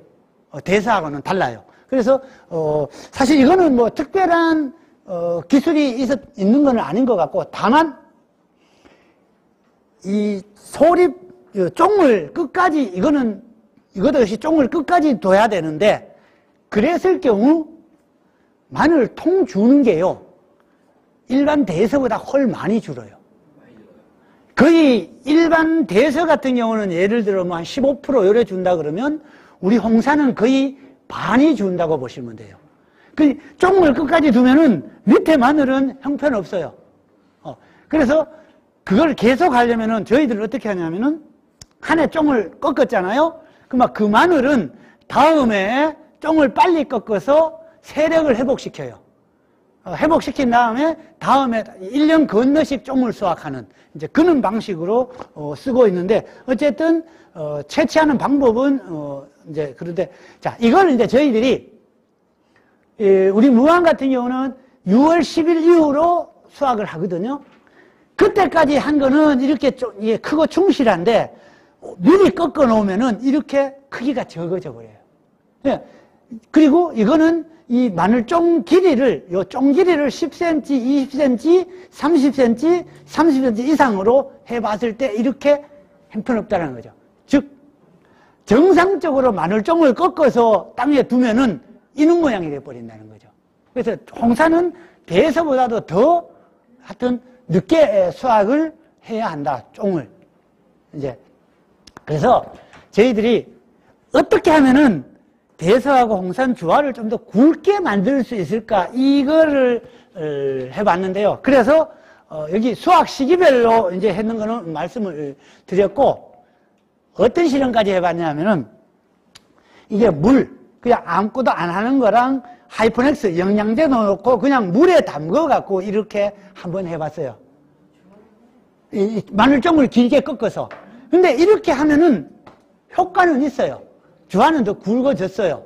문제는 이렇게 조그맣게 실험적으로 저렇게 이렇게 하면 되지만 선생님들처럼 대면적으로 대량으로는 하기 어렵더라는 거죠. 이런 부분. 그리고 또 물이 이렇게 있으면요, 썩어요, 물이. 하루 이틀 간격으로 물을 바꿔줘야 돼요. 그래서 실험적으로는 성공을 했는지 몰라도 이게 실용적으로는 건장할 방법은 못 된다. 예, 그런 거고. 요거를 할까 말까요? 몇 분이에요? 시간이? 2시 25분. 조금 빨리 맞죠. 이거는 뭐냐면은, 여러분들이 이제 친환경 하시니까, 이거는 도에다가 프레쉬를 하라고 제가 설명을 드리는 겁니다. 도에다가. 아니면은, 이거 센터에서 하기는 어려울 거고, 뭐냐면, 저희들 같은 경우는 지금 마늘을 생장점 배양, 그 마늘 조직 배양을 해서 이제 그 농가를 주고 했었어요. 근데 그렇게 하면은 좋은 점이 수량이 굉장히 30에서 한 50%까지 수량이 늘어요. 처음에. 정말 많이 늘어요. 근데 그렇게 되는데 문제는 그게 많이 하기가 어렵더라는 거죠. 그래서 저희들도 1년에 조금 해서 이거를, 근데 이 조직 배양을 한번 하면은 한 7년 정도가 쓸 수 있어요. 조직 배양 한 번 한 거는 계속 7년 동안 증식 할 수가 있으니까 나중에는 굉장히 많이 늘어나요. 그래서 이거를 우리 지금 일부는 이제 남쪽에는 이제 보급하고 있는데, 이 대서 같은 경우는 시범적으로 우리가 이제 지난해죠. 제가 있을 때 100kg 정도, 마늘 100kg를 시범적으로 분양을 해봤고, 이제 지금은 많이 이제 줄였을 건데, 어쨌든 여러분들도 이게 도 기술원이나 기술원에다가 조직배양, 씨마늘 조직배양을 조금 해달라. 한번 건의를 하라는 뜻에서 말씀을 드리는 겁니다. 자, 이거는 빨리 넘어갈게요. 생장점이라는 게 뭐 어떤지 잘 알죠? 마늘 원기죠? 우리가 마늘 이렇게 크잖아요. 이렇게 클 때 요거를 따다가, 배양을 하는 겁니다. 이제 배양을 하는데, 그러면은 요 배양을 하면은 일단 바이러스가 안 걸리죠. 이론적으로는 이제 바이러스가 안 걸리니까 식물체가 굉장히 생육이 왕성합니다. 근데 이게 조직 배양 방법은 보통 우리가 왜 마늘 쪽 나눠지는 시기 있죠. 여기 같으면은 3월 말 4월 초 중순쯤 쪽이 나눠질 때 마늘 하나를 딱 해치면은 대서 같은 경우는 한 10개 정도가 이제 마늘이 나오잖아요.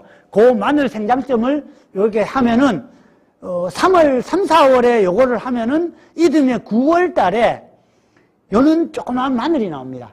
요 통마늘 크기가 어느 정도냐, 한 큰 거는 0.5, 작은 거는 0.3g 정도. 그러니까 우리 옛날 제정 마늘 주화 크기 정도로 보시면 돼요. 그는 마늘이 나오는데 요거를 이제 재배하면 되는 겁니다. 이제 시스템은 그렇게 가고, 그래서 주화를 크게 보면 주로 이제 0.5g 단위가 많이 나오고요. 큰 거는 1g 이상짜리도 나오고, 그래서 이 정도는요, 0.5g 이상은 이거는 심으면 또 바로 마늘이 돼요. 그래서 이거는 이제 우리 주화 재배랑 비슷하게 보시면 되고, 그래서 저희들이 남쪽 마늘로 해봤을 때는 거의 30에서 한 50%까지 수량이 늘더라. 예, 그 정도로 수량이 늘었다는 거고요. 자, 이게 이제 이게 이제 주화 심은 거고요. 우리가 보통 이제 주화 재배를 하잖아요. 주화를 심은 거고, 요게 같은 크기의 이 기내에서 나온 거를 심은 거예요. 크기는 같아요. 아까 얘기했잖아요. 주화 0.5g이나 얘 0.5g이나 같은 거라고. 같이 심었는데 이 정도 생육 차이가 난다는 거죠. 그만큼. 그리고 얘 1년 지난 거를 심은 게 얘예요. 여기서 나온 거를 다음에 심었는 게 여기인데 생육이 이렇게 좋죠. 이게 이제 얘랑 같은 거예요. 이렇게 심어서 다음에 노지 포장에 우리가 만들어서 이거를 우리가 농가에 줘요. 이제 이런 시스템으로 지금 가고 있는데, 그래서 이거를 하면은 앞서 말씀드린 대로 우리 생장 재배했는 거랑 주화 재배했는 거, 인편 재배했는 거 잎이 틀린다는 거죠. 생육기에. 이런 잎 차이가 나고 있고요. 보시면 이게 일반 마늘이고 이게 생장점에 있는 마늘이에요. 같은 시기에 보십시오. 확실히 생육 차이가 나죠. 이거는 뭐 극명하게 보통 이 차이가 납니다. 그리고 어디 갔지? 요게 이제 첫 해 그 조그마한 마늘을 이제 심은 거는 요렇게 나오고, 첫 해는 0.5g짜리를 하다 보니까 큰 마늘이 안 나오는데, 이거를 심으면은 이렇게 큰 마늘이 나온다는 거죠. 요게 일반 마늘이고. 그래서 이게 7년차, 8년차쯤 가도 얘랑 비슷하더라는 거죠. 근데 또 하나가 재밌는 사실이, 이게 지금 우리가 2007년도부터 해왔거든요. 그러니까 지금이 15년차 됐잖아요. 지금은 이제 뭐 얘랑 이제 같아졌어요. 그런데 재밌는 사실이 뭐냐면은 한 10년이 넘어도 여기서 나온 주화랑 10년 된 주화랑 주화를 똑같은 주화를 따서 재배해 보면은요, 훨 좋아요. 일반 마늘보다도. 그래서 우리가 이게 단순한 수량만 보면은 비슷한데 주화 활력도 면에서는 생장점 배양을 한 번 한 거는 10년까지도 주화로도 활용할 수 있겠다. 이제 그는 이제 결론을 얻었고요. 이게 이제 저희들이 12년차 된 거, 12년차 됐는데도 일반 마늘보다가 좋았다는 거. 조직 배양 한 번 하면은 이제 이거 제가 07년도 12년 지난 마늘에서 주화해서 인편 얻었는 게 일반 마늘보다, 일반 주화에서 얻는 것보다 낫더라는 거죠. 아까 말씀드린 이런 데이터 갖고 얘기를 하는 겁니다. 예. 하여튼 뭐 제가 준비한 자료는 여기까지고요. 좀 빨리빨리 넘어온 것 같은데, 혹시 질문 있으면 이제 질문하면서 얘기하죠. 질문 있으면 해주세요. 그 5년차, 1년차, 2년차로 갔을 때 색깔이 더 진해지죠. 예. 저는 개인적으로 초록색이 더 진하고 영양소가 많으면 더 생산력이 좋은 게 아닌가라고 생각해요. 예, 좋죠. 예. 예. 그 아까 사진을 보면 반대로 돼 있어요. 아니. 이렇게 이쪽이 1년차, 2년차, 3년차예요. 이렇게 가는 게 아니고. 응? 잠깐만요. 그러니까 1번, 2번, 3번이라는 거죠. 이게 1년차, 2년차, 3년차. 그러니까, 연차가 아니고 1세대, 2세대, 3세대 이렇게 가는 거죠. 예. 1로 갈수록 더 진해지잖아요. 예. 근데 요거는 일반 마늘이고 사실 요거는 생장점에 있는 마늘이거든요. 그래서 생장점 마늘이 그만큼 진하다는 거죠. 예. 그렇게 볼 수 있습니다. 그리고 박사님, 예. 지난해 창녕을 내려가서 예. 마늘 수매장에 이제 저희들 식구가 수매를 하는 과정에서 남도 마늘을 봤는데 예. 남도 마늘이 홍산 마늘하고 똑같더라고요. 아닌데요. 뼈다구 자체도 똑같고, 근데 그 안에 파란 것이 예. 홍산 마늘은 끝이 이제 파랗죠. 파란데 남도 마늘은 끝이 파랗지 않기 때문에 분리가 된다 이렇게 얘기를 합니다. 분리요? 네, 그 구분을 한다 했어요. 혹시 홍산 마늘하고 남도 마늘하고 구별하는 방법 혹시 비슷하다 그러면 뭘 갖고 하느냐 하면요, 마늘 종이 있죠. 그 마늘 이렇게 있으면 위에 줄기 자르는 건 줄기를 갖다가 비교를 하세요. 왜냐? 홍산 마늘은요, 줄기가 나무 짝대기예요. 딱딱해요. 이게 꺾어지지 않아. 근데 우리 일반 마늘은 이게 손으로 이렇게 꺾어도 꺾여질 정도로 힘이 없죠. 가장 크게 모르면 그렇게 구별해도 돼요. 남도 마늘도 똑같아요. 홍산 마늘하고 똑같아요. 아, 그러지 않아요. 그렇게 딱딱 안 해요.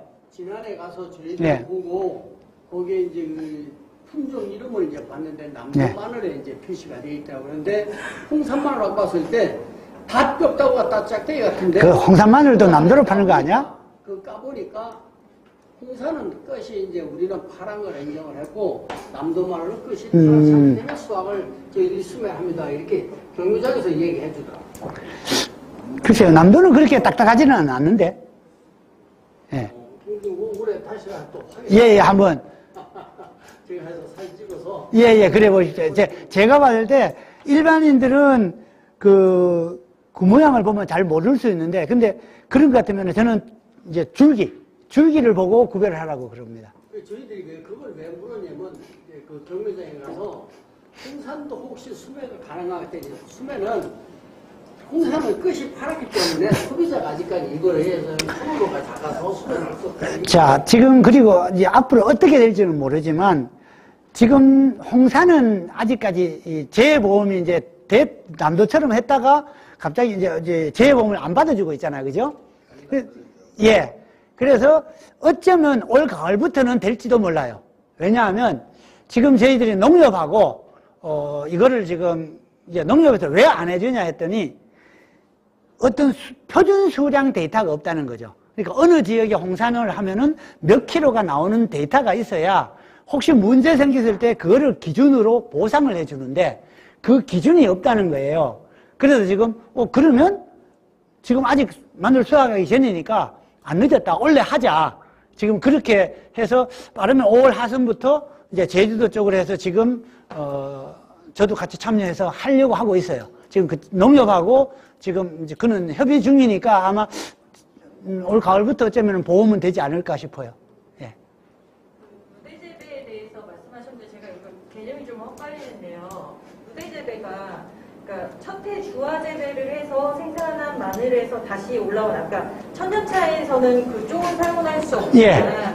그 다음에는 좀 수확이 가능하다 이렇게 말씀하셨는데 예. 그러면 그 주화로 재배한 마늘에서 다시 또 주화를 채취해서 사용하고를 무대재배라고 하시는 건가요? 아니면 뭐 2세대, 3세대 우리가 공장을 사용할 수 있는 세대에 관여된 것들을 뭐 세대수에 맞춰가지고 사용할 수 있게 재배하는 방식을 무대재배라고 하시는 거예요? 예.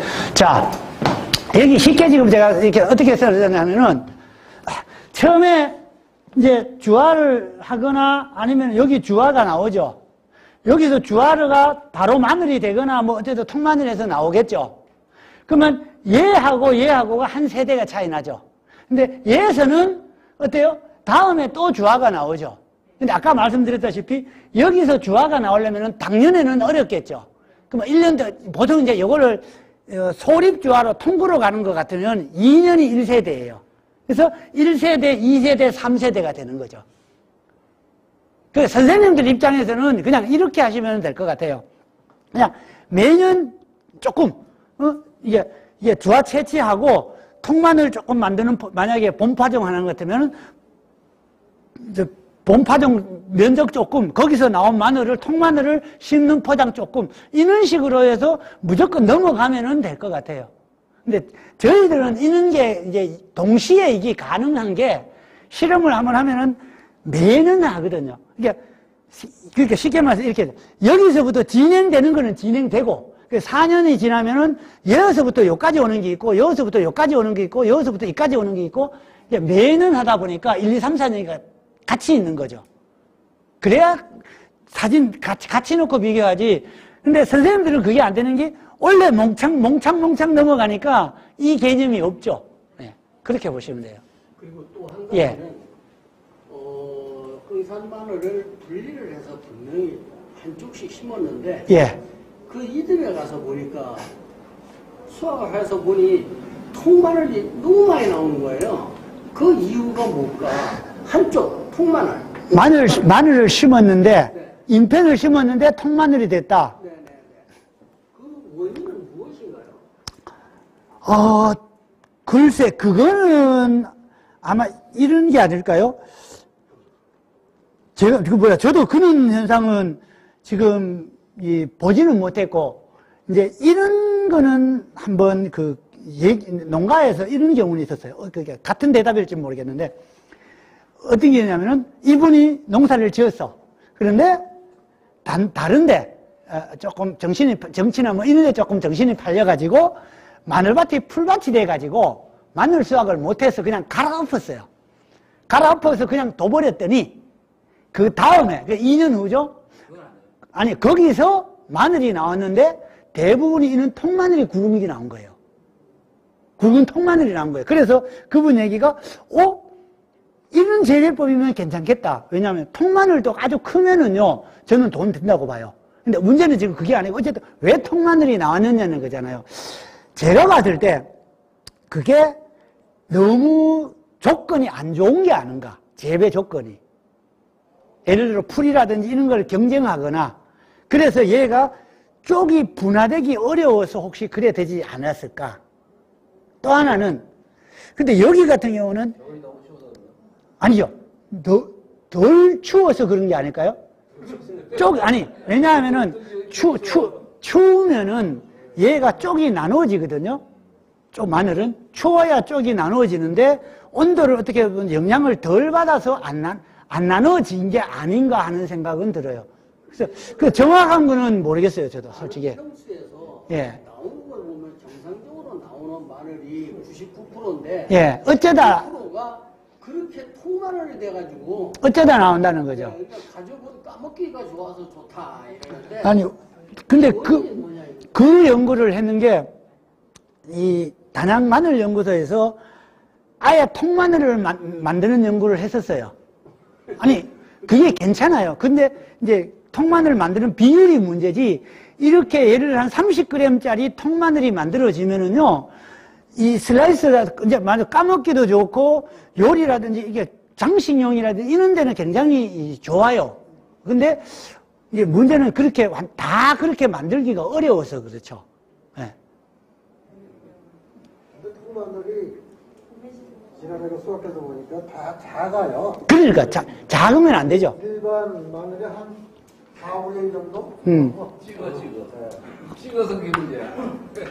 저는 채야 되려면 한 2, 30g짜리. 그러니까. 근데 실질적으로요, 중국의 어떤 지역에, 저는 이제 민원 때문에 그걸 찾아봤는데, 어떤 일이 있었냐면은, 이제 수입되었는데, 이런 통마늘이 수입된 거예요. 그래서 이게 마늘이냐 아니냐 세간에서 우리 쪽으로 이제 내가 마늘 하니까 의뢰가 들어왔어요. 이게 뭐냐? 그래서 쭉 찾아보니까 중국 쪽에서 거기는 우리 왜 대서마늘 같으면 속쪽 있죠. 작은 거를. 이거를 그 지역에서는 봄에 파종한대요. 봄에 파종하면은 요는 통마늘이 나온대요. 그러니까 인편분할은 안 되면서 능력은, 그러니까 아까 제가 왜 그래도 조건이 안 좋을 수도 있다는 게, 인편분할 능력은 안 되는데 크기는 큰, 이제 요런 상태로 중국에서는 그런 식으로 재배 작형이 아예 있어요. 쪽이 작은 거를. 예. 그리고 또 한 가지 좀 여쭤볼게요. 예. 지금 저 호텔 이쪽 쪽에 홍산이요. 예. 어떤 포장은 지금 100% 팥종이 올라오고, 쫑. 예. 홍산이. 어떤 포장은 아직 똥이 끔도 안 크고 하나도 안 보이는 포장이 있고, 차이점은 뭔가요? 쫑이 벌써 올라오면 상당히 빠른 거 아닌가요? 글쎄, 그래서 여쭤보는 거예요. 저희가 다 올라왔어요. 근데 여기도 하나도 안 올라왔어요. 혹시 부직포를 덮는 방법의 차이는 어때요, 두 분이? 똑같았죠. 덮는 시기라든지 벗기는 시기. 그거는 같았는데, 저기 이제 차이점은 이제 정시, 가을에 파종하는 게 지금 쫑순 게 좀 안 쓴 거보다 한 일주일 정도 빨리 정식을 했습니다. 그 정도는 제가 봤을 때 정시 시기 일주일은 큰 영향 아닌 것 같고요. 제가 느끼는 거는 만약에 그 봄에 이 부직포를 씌우면은 겨울 온도보다는 특히 2월 달에 따뜻해질 무렵에 온도 차이가 확 날 거잖아요. 빨리 벗기고 늦게 벗기고. 조건이, 그건 조건이 지금 똑같아요?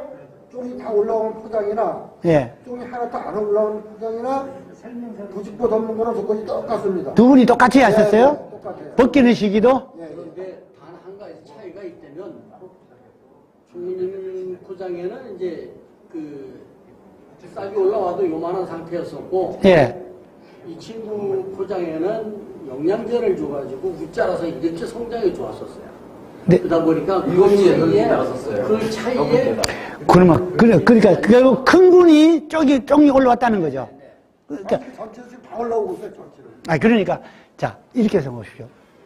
식물이 어린 상태에서 부직포를 덮여 있는 거랑 식물이 큰 상태에서 부직포가 덮여 있으니까 큰 식물체가 크면니까 얘는 더 빨리 쪽이 나눠지죠. 예, 그 차이 같습니다, 그거는. 그러니까 이게, 특히 이런 지역이 너무 빨리 심어가지고 큰 상태로 넘어가면 이렇게 나올 수도 있죠. 예. 그러니까 여기 같은 경우는 제가 봤을 때 대서 같으면은 잎이 한 4개에서 한 5개? 그 정도에서 겨울을 넘기는 게 맞지 않을까. 아니 근데 여기서 교육받기는 9월 20일께 심으라 그랬어. 그래서 그때 가서 심었거든. 근데 9월 20일 그때 심었거든요. 이 형은 27일 날 심었어요. 일주일 차이만 봐야 되니까. 글쎄요, 그게 좀, 근데 빠르다 늦다가 참 힘드는 게, 그러니까 어떤 해는 빠른 게 맞고요. 어떤 해는 늦은 게 또 맞아요. 이게 왜 이런 게 어렵냐 하면은 옛날에 재래종 육종 마늘 같은 경우는 아예 봄에 싹이 올라오니까 문제가 안 됐어. 그런데 지금 대서 같은 남쪽 마늘이 여기 와서 심는 거잖아요. 그러면은 홍사 마늘이랑 홍사 마늘이랑 똑같아. 그러니까 난지역 마늘이 그러니까 월동 전에 싹이 난 상태에서 넘어가는 마늘은 이쪽에서 정확한 파종 시기가 언젠지가 사실은 그는 경험이 짧잖아요. 이제 그걸 많이 경험해 보면 언제쯤 심어야 되는가 알겠죠. 근데 홍산이 지금 저희가 꽂혀서 2년 차거든요, 그럼. 예. 두 번째이기 때문에 아직 경험이 없죠. 그러니까. 예. 예. 근데 작년에는 우리 마늘 농가들이 그 지역에서 거진 같은 시기에 쪽이 다 올라왔는데 금년에 희한하게 어느 포장에서는 지금 100%가 다 올라오고 한 포장에는 아직 마늘 쪽이 꿈도 안 꾸고 있고. 아직 꿈도 안 꾸는 게 맞죠. 그렇죠. 그 예. 현상인 것 같은데 그래서 여쭤보는 겁니다. 근데 저는 지금 종이 다 올라왔으면 아직 꺾지는 않았고 아직 꺾을 저는 때가 이제 걱정이 되는 게 지금 벌써 그 종이 올라왔으면 저게 수확이 빨라져 버리면 괜찮은데요. 그렇지 않으면은 2차 생장이라고 가는 잎이 올라오는 거 있죠. 옆에, 마늘종 옆에. 그게 올까봐 겁이 나네요. 그것만 안 오면, 근데 이제 이런 거죠. 그것만 안 오면은 정말 가을에 빨리 많이 키워서 넘으면 수확 시기가 당겨질 수 있는 이점이 있을 수는 있어요. 이제 근데 혹시 얼어 죽는 비율은 어때요? 동해는 더 많습니다. 더 맞았죠? 예, 당연하죠. 식물체가 크면 클수록 얼어 죽을 확률은 높거든요. 그렇죠. 그러니까 제가 봤을 때 여기는 잎이 저는 4개, 한 5개 정도 선에서 월동하는 게 월동, 율동, 겨울에도 덜 얼어 죽고 마늘 전체적으로 생육이 봤을 때는 그 정도가 낫지 않을까 보는 거죠. 예. 남쪽에는 뭐 잎이 7개, 8개 나오는데요. 그러니까 여기서도 교육을 받을 때 마늘잎이 최소한 6, 7개는 나와서 겨울에 파종을 90%를 덮어라. 누가 그래 했는지 모르겠어요. 저는 이쪽에서는 너무 많지 않게 하라 그러는데. 그래서 제가 계속 하는 게 잎이 4개나 5개를 얘기하잖아요. 예. 근데 그게, 아까 남쪽에는 잎이 7, 8개가 맞아요. 남쪽에 얼어 죽을 염려가 없으니까. 그런데 그 남쪽에 있는 데이터를 갖다가 여기 적용하면은 잘못하면 박살나죠. 여기 환경에 맞게끔 변형해서 교육을 시켜줘야죠. 예? 그러니까 그런 거를 지역에 따라 교육을 할 때 하여튼 모르겠어요. 저는 그렇게 그 지역에 맞춰서 교육을 해줘야지. 예. 혹시 또 교육이란다. 질문 있으면, 예. 아까 그 주거 잠깐만요. 예. 28도씨에다가 한 달 정도 놔두고 나면은 그 저온에 넣었던 게 타파가 되면서 예. 콩마늘이 봄에도 가능할 거다. 저온에 예. 요게 그러니까 주화에 대해서는 이해를 했는데 한 가지 그러니까 여름에 또 날리기가 안 좋은 애가 있어요. 예.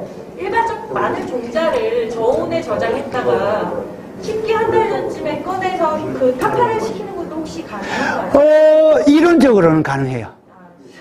예. 왜냐하면, 이제 작년에 심어봤는데요. 나도 냉장고 괜찮아요. 예.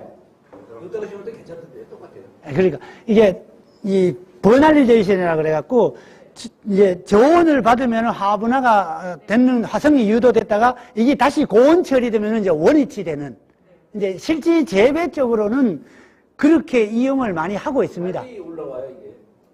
근데 그거 조심하십시오. 그렇게 했다가 잘못하면은, 지금 제가 마늘 교육이 아니기 때문에 오늘 그런 거 없는데, 저희들이 처리 안 한 것부터 한 달간 처리를 했는데요. 처리한 게 나중에 가면은 2차 생장, 벌마늘 나오는 게 80% 나와요. 그러니까 씨마늘은 저온 저장하면 안 돼요. 운 좋게 안 나왔을 뿐이지, 해에 따라서는 다 씨마늘이, 벌마늘 나와버린다니까? 그거 굉장히 조심해야 돼요. 근데, 자, 그러니까 저는 농민분들이, 나는 해보니까 괜찮아 하시는 분도 있어요. 근데, 운 좋게 괜찮아질 수도 있어요. 근데 그래 했다가, 한 번은 또 박살날 수 있다는 거죠. 아니 진짜로 그런 거 많아요. 그래서 선생님들 이런 거 하세요. 자, 뭐든 몽창하지 마. 아니 다 냉장고에 넣더라도, 아니면 내가 진짜 해보고 싶으면 마늘을 한 점만 냉장고에 넣어. 한 점만 냉장고에 넣어놨다가 다 파종하고, 그거를 밭 귀퉁이에 심지 말고 밭 중간에, 조건 좋은 데 심어야지. 기퉁리에 땅이 안 좋아갖고 안 좋아질 수도 있잖아요. 걔는 조건이 좋은 데를 심어가지고 어떻게 반응하는지를 한번 보라고. 뭐든.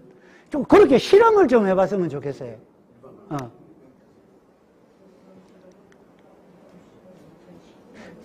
그러면 여기 지금 다 대서마늘만 하시는 거죠? 맞아, 홍산마늘도. 홍산마늘도 하세요? 예, 예. 근데 홍산이 어때요? 몇 년째 하고 계세요, 선생님? 2년째. 선생님은요? 홍산도 하고 대선도 하고. 어떻게 다 2년 차예요. 근데 원래 한번 보십시오. 근데 처음에 갔다가 첫 해는 새파란 게 보였죠? 네. 근데 원래는 아마 그게 굉장히 적어질 수 있어요. 많이 약해요. 약해요. 이게 왜 이런 거 하니, 이게 뭐냐면은 클로로필이잖아요. 우리 식물의 잎에 있는 엽록소거든요, 파란 게. 그러다 보니 이게 깊이 심고, 이쪽 북쪽으로 이게 좀 깊이 심고 추운 지역으로 갈수록 없어져요. 근데 이게 남쪽으로 내려가잖아요? 또 1년 지나면 생겨요. 그 남쪽 씨마늘이 이를 오면은 또 점점 없어지고. 하여튼 이런 문제가 좀 있어요. 예.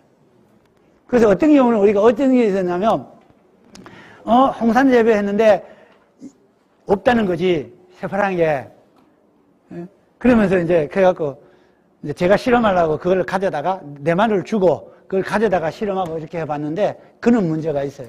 그래서 어떤 거는 있어야 된다 하는 분이 있고, 이제 남쪽에서 특히 없어야 팔아먹기 좋다는 분도 있고, 지금 이게 조금 좀 애매해요, 저희들이. 예. 없다 그러면 남도마늘을 팔아먹어야지. 아니죠.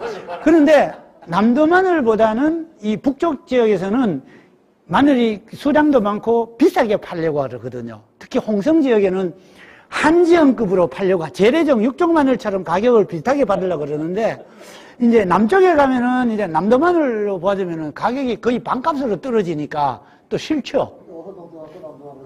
예, 이런 문제가 있어요. 예. 홍산 마늘 이렇습니다. 이 북쪽에서 재배하면은 육종 마늘이 되고요. 이게 남쪽으로 내려가면은 한 8쪽, 9쪽까지 돼요. 그러니까 그 대신에 여기서는 구가 뭐 한 40g 내외로 우리 재래종보다 조금 약 한 20, 30% 더 크고요. 남쪽으로 내려가면은 좀 많이 커집니다. 많이 커지다 보니까 쪽수가 조금 더 많아요. 근데 마늘 특성이, 저 아래 마늘이 여기서 계속 재배되면요, 쪽수가 줄어요. 같은 마늘도. 근데 우리 여기 육종 마늘을 저 남쪽에 뭐 우리 무안에서 몇 년 재배하잖아요? 쪽수가 늘어요. 계속 육종이 아니에요. 저희가 예. 단양도 한지형인지 몰라도 저희가 그거는 한지형이죠. 예. 한 몇 년 전에 기술센터에서 얘기를 해갖고 저희가 제 앞으로도 이제 한 300kg 정도를 씨를 하다가 예. 재배를 해보니까 육종 마늘을 하다가 재배를 하니까 6쪽보다 7쪽, 8쪽이 더 많이 생산이 되더라고요. 왜 그래요? 크기는? 크기는 뭐 한 35g 정도? 마른 게 35g? 그 뭐 되게 큰 것도 아닌데, 그죠? 예. 글쎄요? 그건 뭐가 문제가 있네? 보통, 잘 못 끼는 거지. 뭐 결론을 그렇게 내릴 수밖에 없는데. 하여튼, 이게 지역을, 어쨌든 마늘은 지역을 넘나들면은, 제가 여기서도 그 얘기, 어디서, 하여튼 교육을 하려면, 예, 마늘은 어떤 특성이냐면은, 내가 생산된 지역의 어떤 환경을 몸에 저장을 해요. 근데 그 환경을 저장했다가 다음 재배하는 데가 이제 다를 수도 있고 같을 수도 있잖아요. 근데 그게 많이 달라버리면 완전히 마늘이 이상하게 돼요. 그 비근한 얘가 우리 수입종 마늘이 중국에서 많이 들어오잖아요. 특히 대에서. 그러면 우리나라에 처음에 오면은 스펀지 마늘이 많아요. 그 원인이 그거예요. 내가 자라는 대로 자라려고 하는데 환경이 확 달라 보니까 얘가 이상하게 돼버리는 거죠. 그래서 하여튼 마늘은 현지에 가면은 그 적응은 잘해. 네, 그러니까 만약에 그거 아니라 그러면 여기 육종 마늘을 저 남쪽에 가서 재배하면은 이따만한 육종이 되게 쪽수 안 늘면은 기가 막히죠. 그런 문제가 있어요. 지금 따뜻한 지방에서 주식병 해가지고 나온 중구 씨앗을 올해 좀 구매를 해서 가을에 좀 파종을 할까 싶은데 그쪽에서는 많은 양은 줄 수가 없다 이런 얘기를 하고 있어요. 그래서 걱정되는 남도 아니면 대서?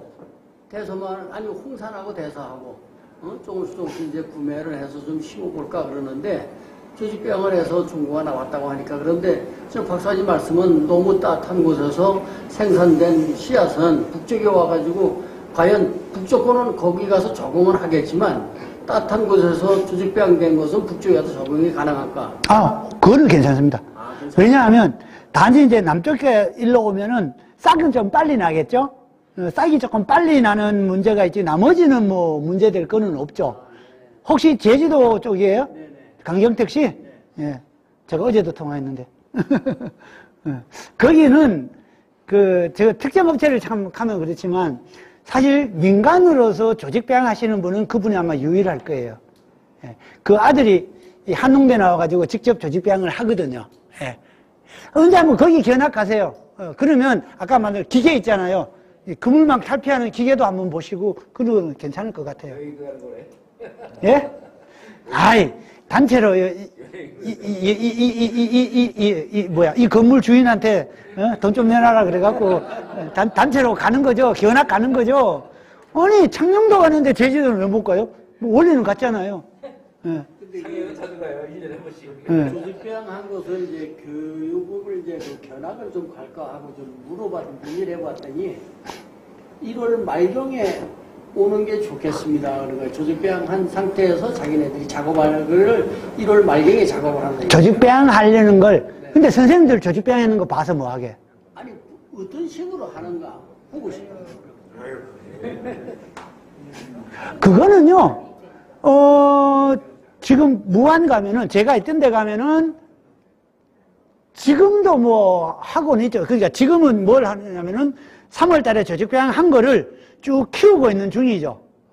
눈 따는 거는 이제 보통 3, 4월에 따고, 한 번 따갖고는 이제 계속 병에서 계속 키우는 거는 지금도 키우고 있죠. 8월 달까지 키우죠.